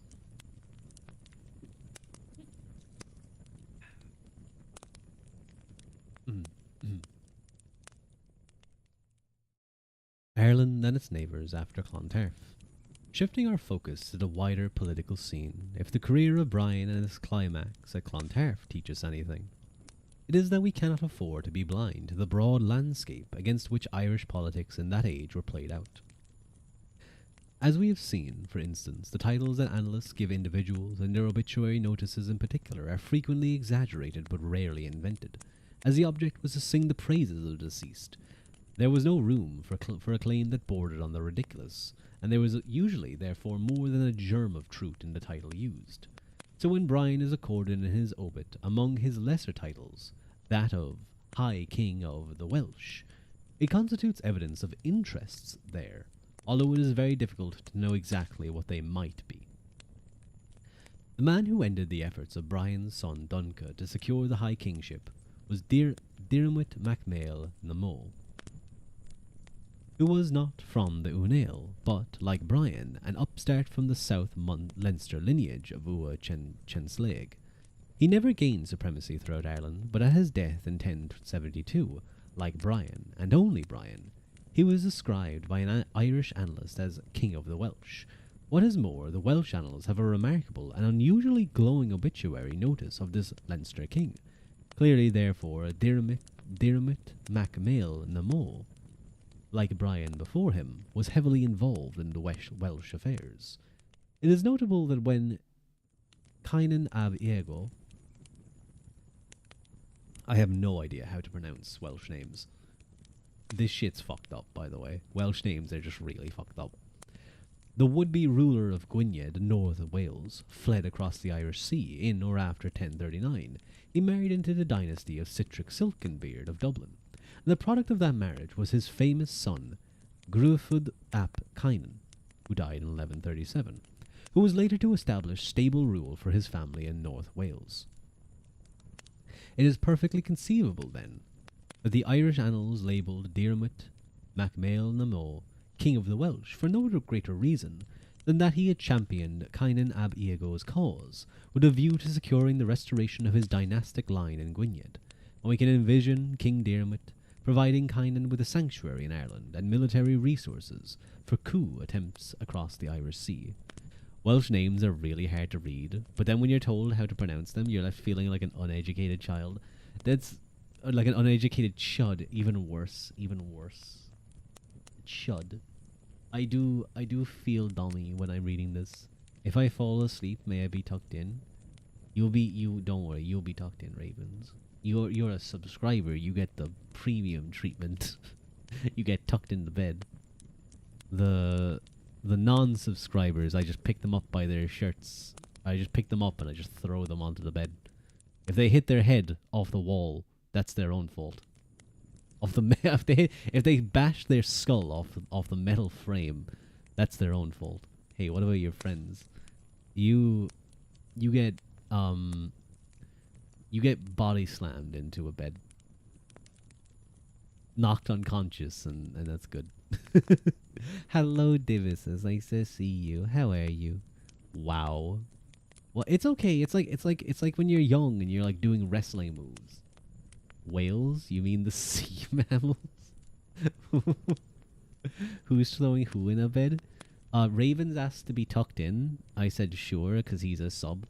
And then I said that if you're not a sub, you get, like, violently beaten. That's not what I said at all. I said I throw you onto the bed. Like, into the bed to go to sleep. And if you get knocked unconscious, then, like, it's your own fault. He's a sub. You're gonna body slam me and I'm gonna hit my head on the frame and I'm gonna do that silent scream cry and you're gonna tell me not to cry because mom is downstairs? No, don't. No, you're reminding me of doing it. And on both sides. I've done that on both sides. Gonna be hard to explain how you and an oomph were just wrestling in bed. People might start talking. I'm sorry. When I post that sick DDT I hit on you, Astian, they're gonna realize when they catch me fucking RKOing your ass and breaking the bed, then they're gonna be like, you know what? That's cool as shit. When they watch me hit a shooting star press off the cupboard. I'm a she, guys. Oh, I'm sorry, Ravens. Good to know. Good to know. Sorry, I do forget. Oh wait, no, I think I did remember seeing your introduction. You guys are breaking the bed. I have broken 3 beds from wrestling. No, 2. 2 beds. One almost broke. It kind of like we heard the yeah, Ruadh breaks beds. The fans don't know that rumbling was Ruadh winding up the people's elbow. Too horny. No, not horny. It's from doing wrestling moves. It's from fucking like diving on top of people and elbow, the people's elbow, power bomb, DDT. You just don't get it. You just don't get it, Harry. You just don't get it. Wrestling, exactly. No, not that kind of wrestling. Diving on top of people. Gosh, yeah, you gotta hit them. You gotta do a diving elbow.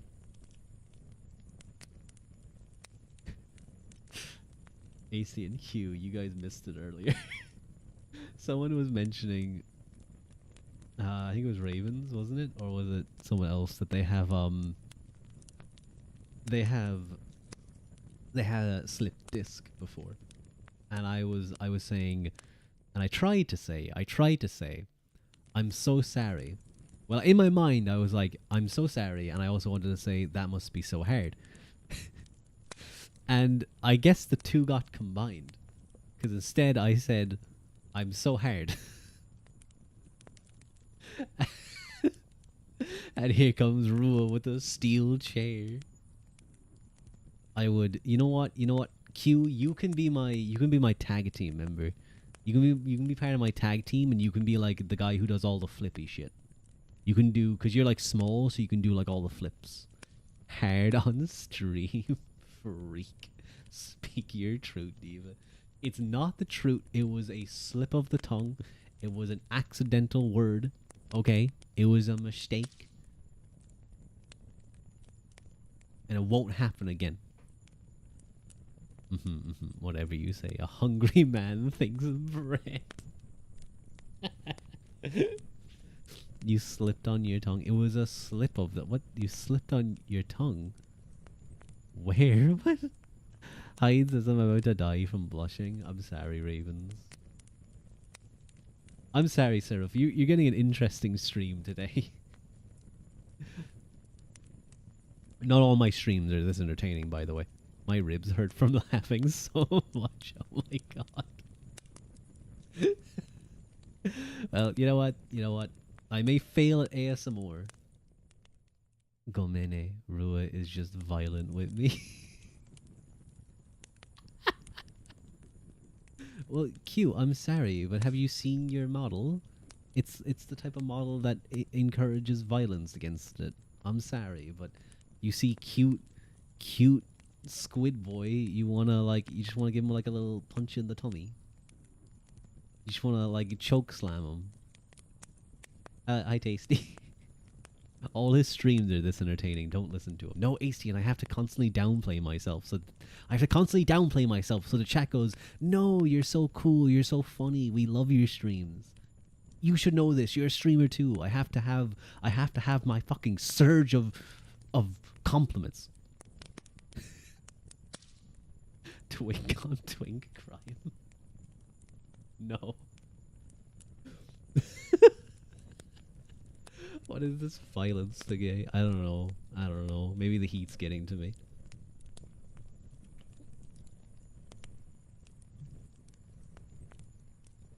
Twink.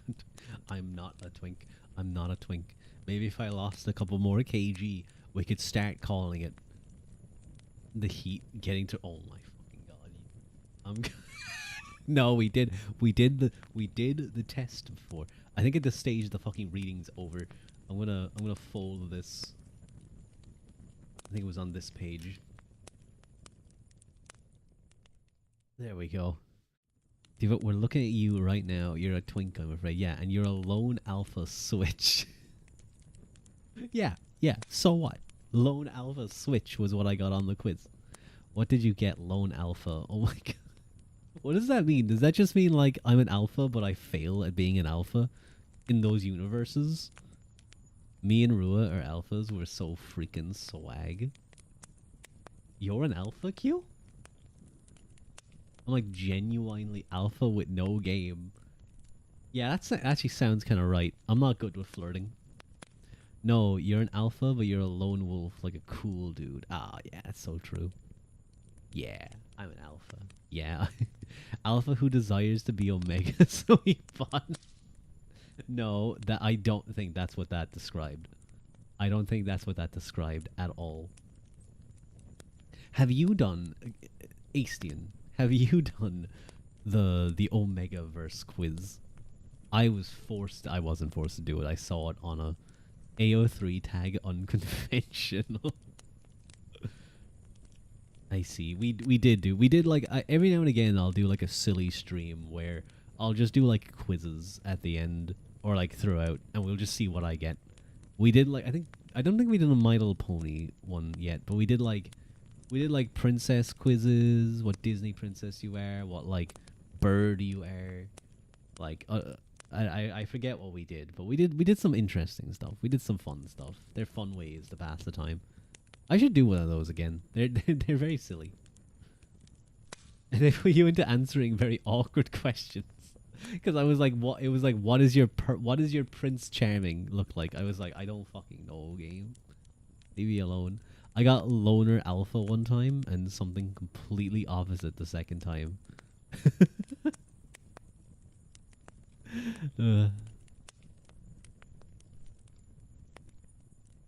Now I don't know what to say anymore. The stream's over. Goodbye.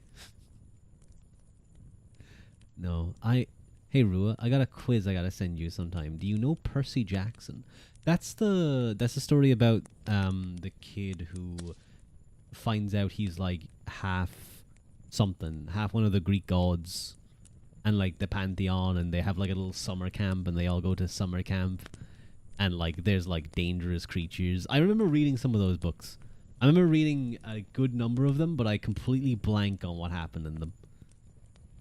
It's a series I know I read books of, because I vaguely remember. I feel like it started in a museum, and then there was some. It's Percy Jackson related. There's a good quiz, and I retook it recently. Do I get to know what Percy Jackson character I am, or like, do I get to? Excuse me. Do I get to know like what Olympian I'm descendant from? Because it's probably Zeus. You could probably just say Zeus, and like you'd be right 95% of the time, because like it's Zeus. He fucks anything with a pulse. Who's your godly parent? You, Zeus. You're not wrong. Everything without. Yeah, no, he does. Yeah, that's kind of how it feels sometimes. What if I got Hades? What if I got something cool like Hades, and I was like a really edgy boy, and I like dyed my model's hair all black. I like. Does every hole is a go? I'll send it to you sometime when you're free. Sounds good, cute. Sounds good. Often by turning into someone else or an animal. That's the weird part, though. You're already. I'm not edgy at all. I'm a silly boy. Wasn't Hades a pretty cool guy? I think he wasn't too bad. Yeah. All I can think of though now is Hades the game. And now I just know him as like a stern father. A very stern guy. No, Zagreus, you won't be going out. Not wearing that. That was his real issue with Zagreus. Zagreus was dressed like a slut. And he wanted him to at least put on a robe. That's what I think happened. That's what I think the main issue was. Hades was actually the only one who kept his promise of not having any more kids. No, don't take that down. Don't take that down as like a quote. No, let the hot man show off. No, he knew that like the Furies, the lady with the wings and the whip would be after him. Don't make me tap the Zagreus Ruadh gift. Wait, I forgot that we have a Zagreus Ruadh gift, yeah? Who did that again? Wasn't that you, Legend? Where you just fucking was being passed around like a blunt? Yeah. I think he was. Yeah. I remember it. I remember being very funny. It was just like the characters moving. He was living his best life, I think. He seemed happy. Sometimes when I type it in, was there official art of him being tied up by the Fury lady? I always thought that not the one that was like murder, kill, like the really crazy one. Magira, yeah, I always thought her sister was kind of hotter. Not the one that was like had like a skull for a face, the other one. Hello, Rory. Welcome in. It's nice to see you. Also, last thought, I'm surprised you're still here. I thought you'd be asleep. Tisiphone. I think so, yeah. Was it Tisiphone? No, wait, hang on, wait. Let me look up. Hades.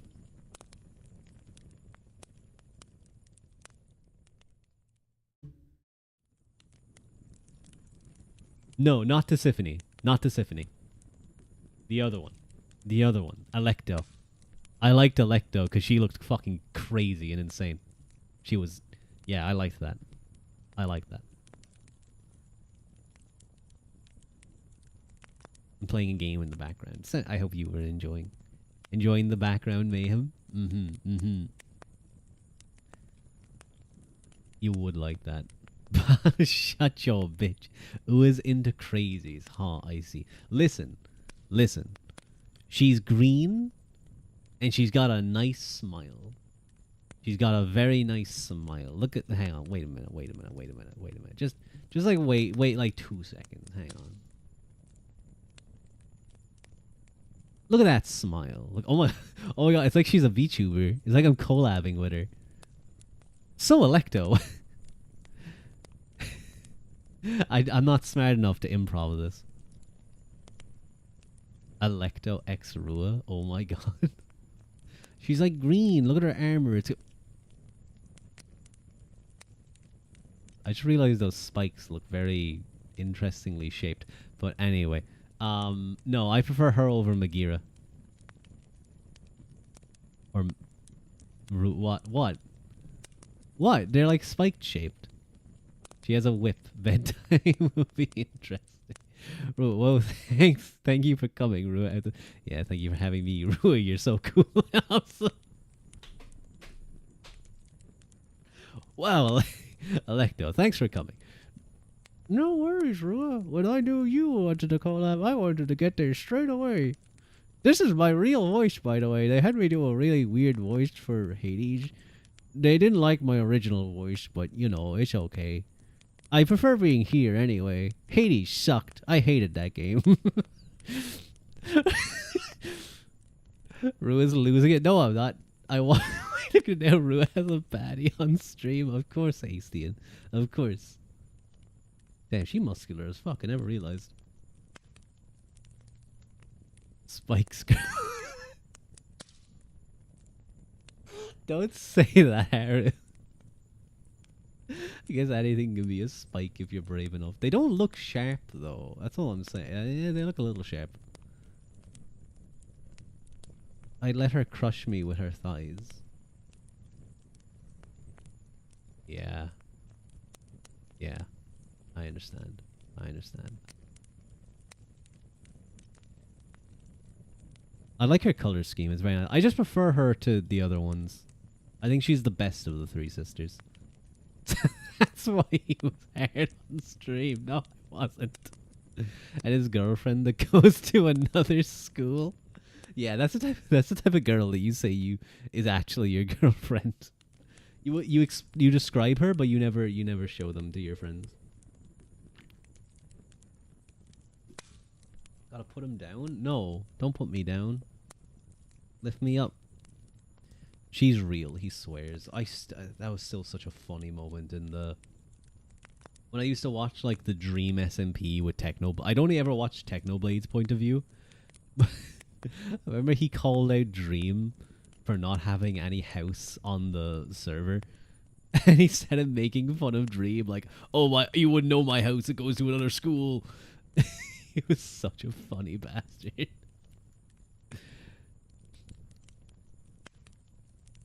Her camera's just broke. Yeah, guys, her camera's broken. And then, like, don't she can send a voice note. Hang on, I'll go ask her. But I can't, like, ask her in front of you guys. It'll be weird. You'll say something weird, and you go around the corner. You go around the corner. You secretly record on, like, a separate account. You do, like, it's like the most obvious your voice imaginable. Like, oh my god, hi Rua. Yeah, I love being your girlfriend. Why don't you come over after school where I totally go to? And we can, like, kiss and stuff. It's late to be laughing this hard. Then you go back over and your friends, like, they believe you. And you're like, ah, got him. Why is this vaguely Mickey Mouse? Because my high voice is Mickey Mouse. Actually, my girlfriend, well... It's Rua's girlfriend, but actually it's a boyfriend. It's Mickey Mouse. Uh-huh. We've been dating for like 2 months now. I bought out his channel using my Disney money. If anything, I think Rua might just be a gold digger. He was really insistent about, like, me taking him on dates. It's kind of fucked up that way. I try and be a nice normal mouse. And all people want me for is my Disney money. Well, joke's on them. Whenever they break my heart, I buy out their company and I fire them.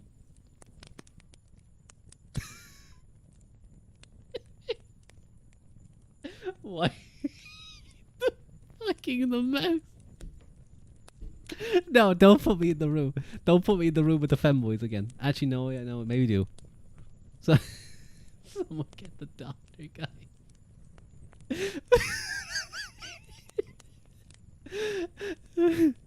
Rua roleplays himself, but it's sissy, is it?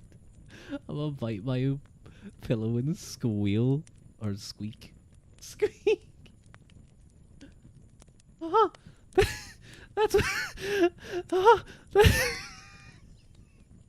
I can do it. Uh-huh. That's what I told Ruadh last night.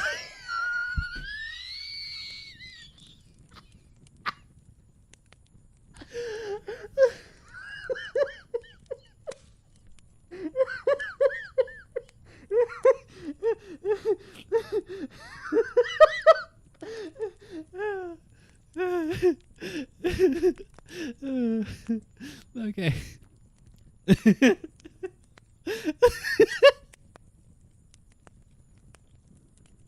I'm done. Okay, I'm done.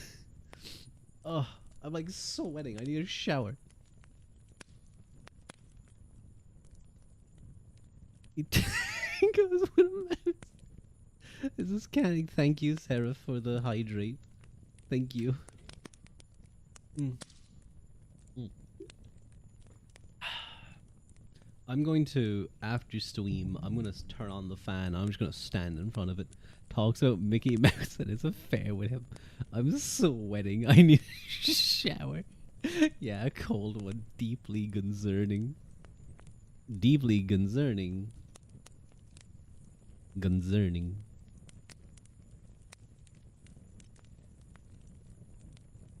No, don't take off my cloak. Maybe do. Maybe I needed to cool down. Need to cool down.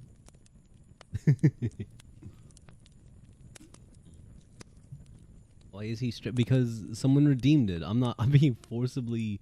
Is that a snail in the trees? Yeah, those are my snail buddies. Those are my 4 angel snails. Okay, now my inner is gone too. Those are my little angel snails. The snails I killed once. I was in rapid succession. I'd say in the space of about the snurder. In the space of about 12 seconds. No, it was like 10 seconds, I'd say, altogether. Yeah, probably about 12. 50, we'll say 15, because I think I stood there for a moment after the third and just sadly looked. Then I stepped back and the fort got it. The man behind the slaughter. Snail murder lord. Okay, fine, I'll tell the goddamn story. So one day I was walking home from a place, so I came out and I was walking down the driveway. And it was nighttime. It was like nighttime and there was a car in the driveway, so I was like stepped to the side by like a little dirt path. I was walking down. And there was no light, like there was the street lights, but they were a little bit away, so it was all dark. And as I'm walking, I feel a crunch under my boot. Under my shoe. And I don't like killing snails. I think they're cool little guys. I think they're sweet little silly guys. They're like, they're really cool. They're just snails. They're just little guys. They're literally little guys just trying to go places at their own pace. And I felt a crunch, and I was like, oh no. And so I took a step, and I took another step, and I'm like, and I felt another crunch under my foot. I'm like, what the fuck? No. And so I kind of like quickly step forward, trying to get out of the driveway, and I feel a third crunch under my foot as I just get out, and I'm like turning around, and I'm like I take a few steps back, and I'm just standing there like, what the fuck? I'm staring at this like trail of crushed snails, and I genuinely feel horrific. I'm like, oh my god, I'm so sad right now. What the fuck? I'm sorry, Ravens. It's a snail trail. It's a snail trail of murder.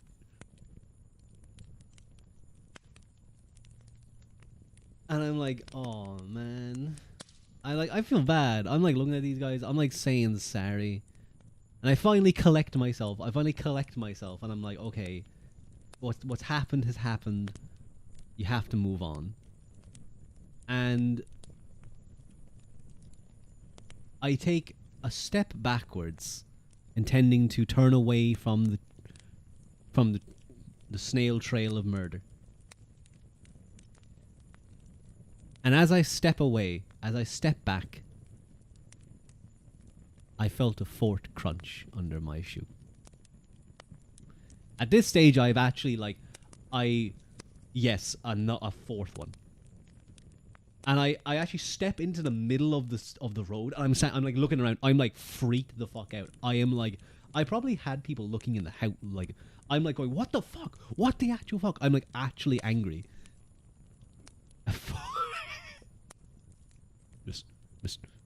Mr. President, a fourth snail has been killed by Ruadh. It cuts to George Bush, and he's like reading a tiny book to a bunch of snails. He just gives a nod and just continues reading to the snails.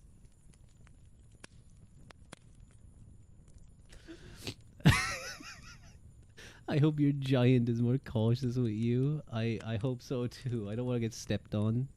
George Bush trying to get through Brian Boru in the Battle of Clontarf. Yeah, they were Irish snails too. They were really interested in Brian Boru. This happened years ago though, but like it genuinely hurt. It shocked me to the core, and I had to walk all the way home with that hanging over my head. I was just sitting there like, or walking, being like, oh my god, what the fuck? What actually just happened? And then eventually we got these little guys drawn, and now they hang out. Now they hang out on stream. Luck was not in their favor. No, were you shell shocked? That's fucked up. That's fucked up, Tasty. In memoriam. In memoriam. Exactly, guys. Exactly. Now they sit on the trees and the rocks, alongside Brewer and little Ruru. Is it a memorial? No. Look, they all have like little angels. They're all angels. They're all in snail heaven, and they come to these hallowed Sneeds. Chuck Sneed and feet.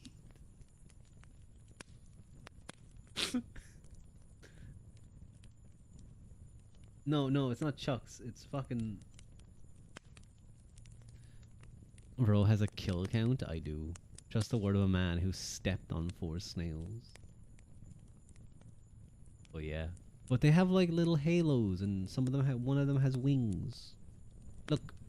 Just in case you don't see them, there's 4 of them. One on the top of the tree, well, on the middle branches of the tree, on the lower branches of the tree, on the bark of the tree. Snailios. No, snailos. Snailos, not snailios. Snailios. What the fuck is a snailio? Snailio sounds like a. I don't know. Hey, at least your KD is going to be positive. That's true. That's true. I'll get up to the pearly gates, and like God will be like, damn, sick fucking KD. If you got one more, you could have gotten the attack helicopter. It's like a tiny little helicopter that just shoots snails all day. Oh man, you could have gotten the fucking nuke if you would have gone crazy with it. Rua lore? Of course, Seraph. Sure. Well, Rua Uaquilta is my name, and I am a half-human, half-Tuatha, that being the god people of Ireland who lived on Ireland before the Gale arrived and drove them to the other world. Oh, you didn't mean to redeem that. Well, too bad. Now you get Lord. Get Lord, get Lord, get Lord. Get lured? No, wait, don't. No, I don't want to get accused of luring my fans anywhere. Anyway. Rua. No, don't Rua ellipsis me, okay? Don't Rua ellipsis me. That's not fair. But anyway, sorry. Being before the Gale arrived and drove them to the other world, as described in the Laura Gabala Erin. And a member of the Fianna, the mythical war band, about 2,000 years old. Well, 1800, 1900, depending. Damn, the extra space ellipsis. Don't see those much. But you can find the full lore video, which is actually the introduction video that I played at the start of my 2D live model video. Up there. Haru, that just looks like you're just like You know, the type of text you send a significant other when you want attention. I remember that day, sniffer. That was a fun day. That was a fun day. I remember you going like nutso in the chat queue. You were a horny squid. Yeah. And Daya had a funny comment as well. That was a very fun stream, I will say though. That was a really fun stream. I really enjoyed that. It only happens once when you do like your first live 2D, and I thought it was good crack. The one thing I hate though is for most of it, I had a fucking white background behind myself. I was so dumb. I forgot to set up a background. I think that was like our first proper interaction. I think so as well, yeah. You fucking groomer. Joins my chat, types sexo and leaves. The tent like on the video. Thank you, Ravens. Groovy. Groovy.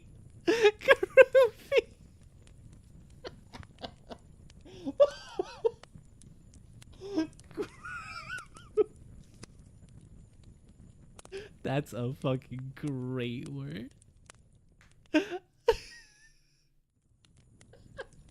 Oh, dude, I'm stealing that. I'm gonna use that on Twitter. I'm gonna use that on fucking Twitter, and I don't know. I'll probably get cancelled because someone won't get the joke and they'll get angry with me. They'll be like, "You think grooming is funny?" I'll be like, "Kinda." And then Ruadh's fucking done.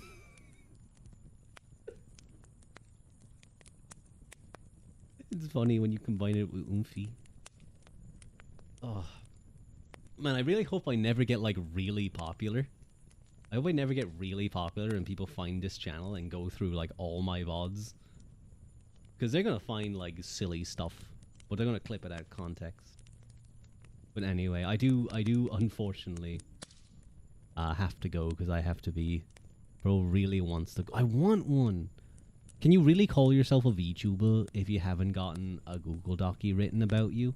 But see, the thing is you have to get the Google Docie, but you have to come out on top. You have to come out on top of it. He told me he's gonna body slam me into bed. Oh no. I'm the groom fee. After all.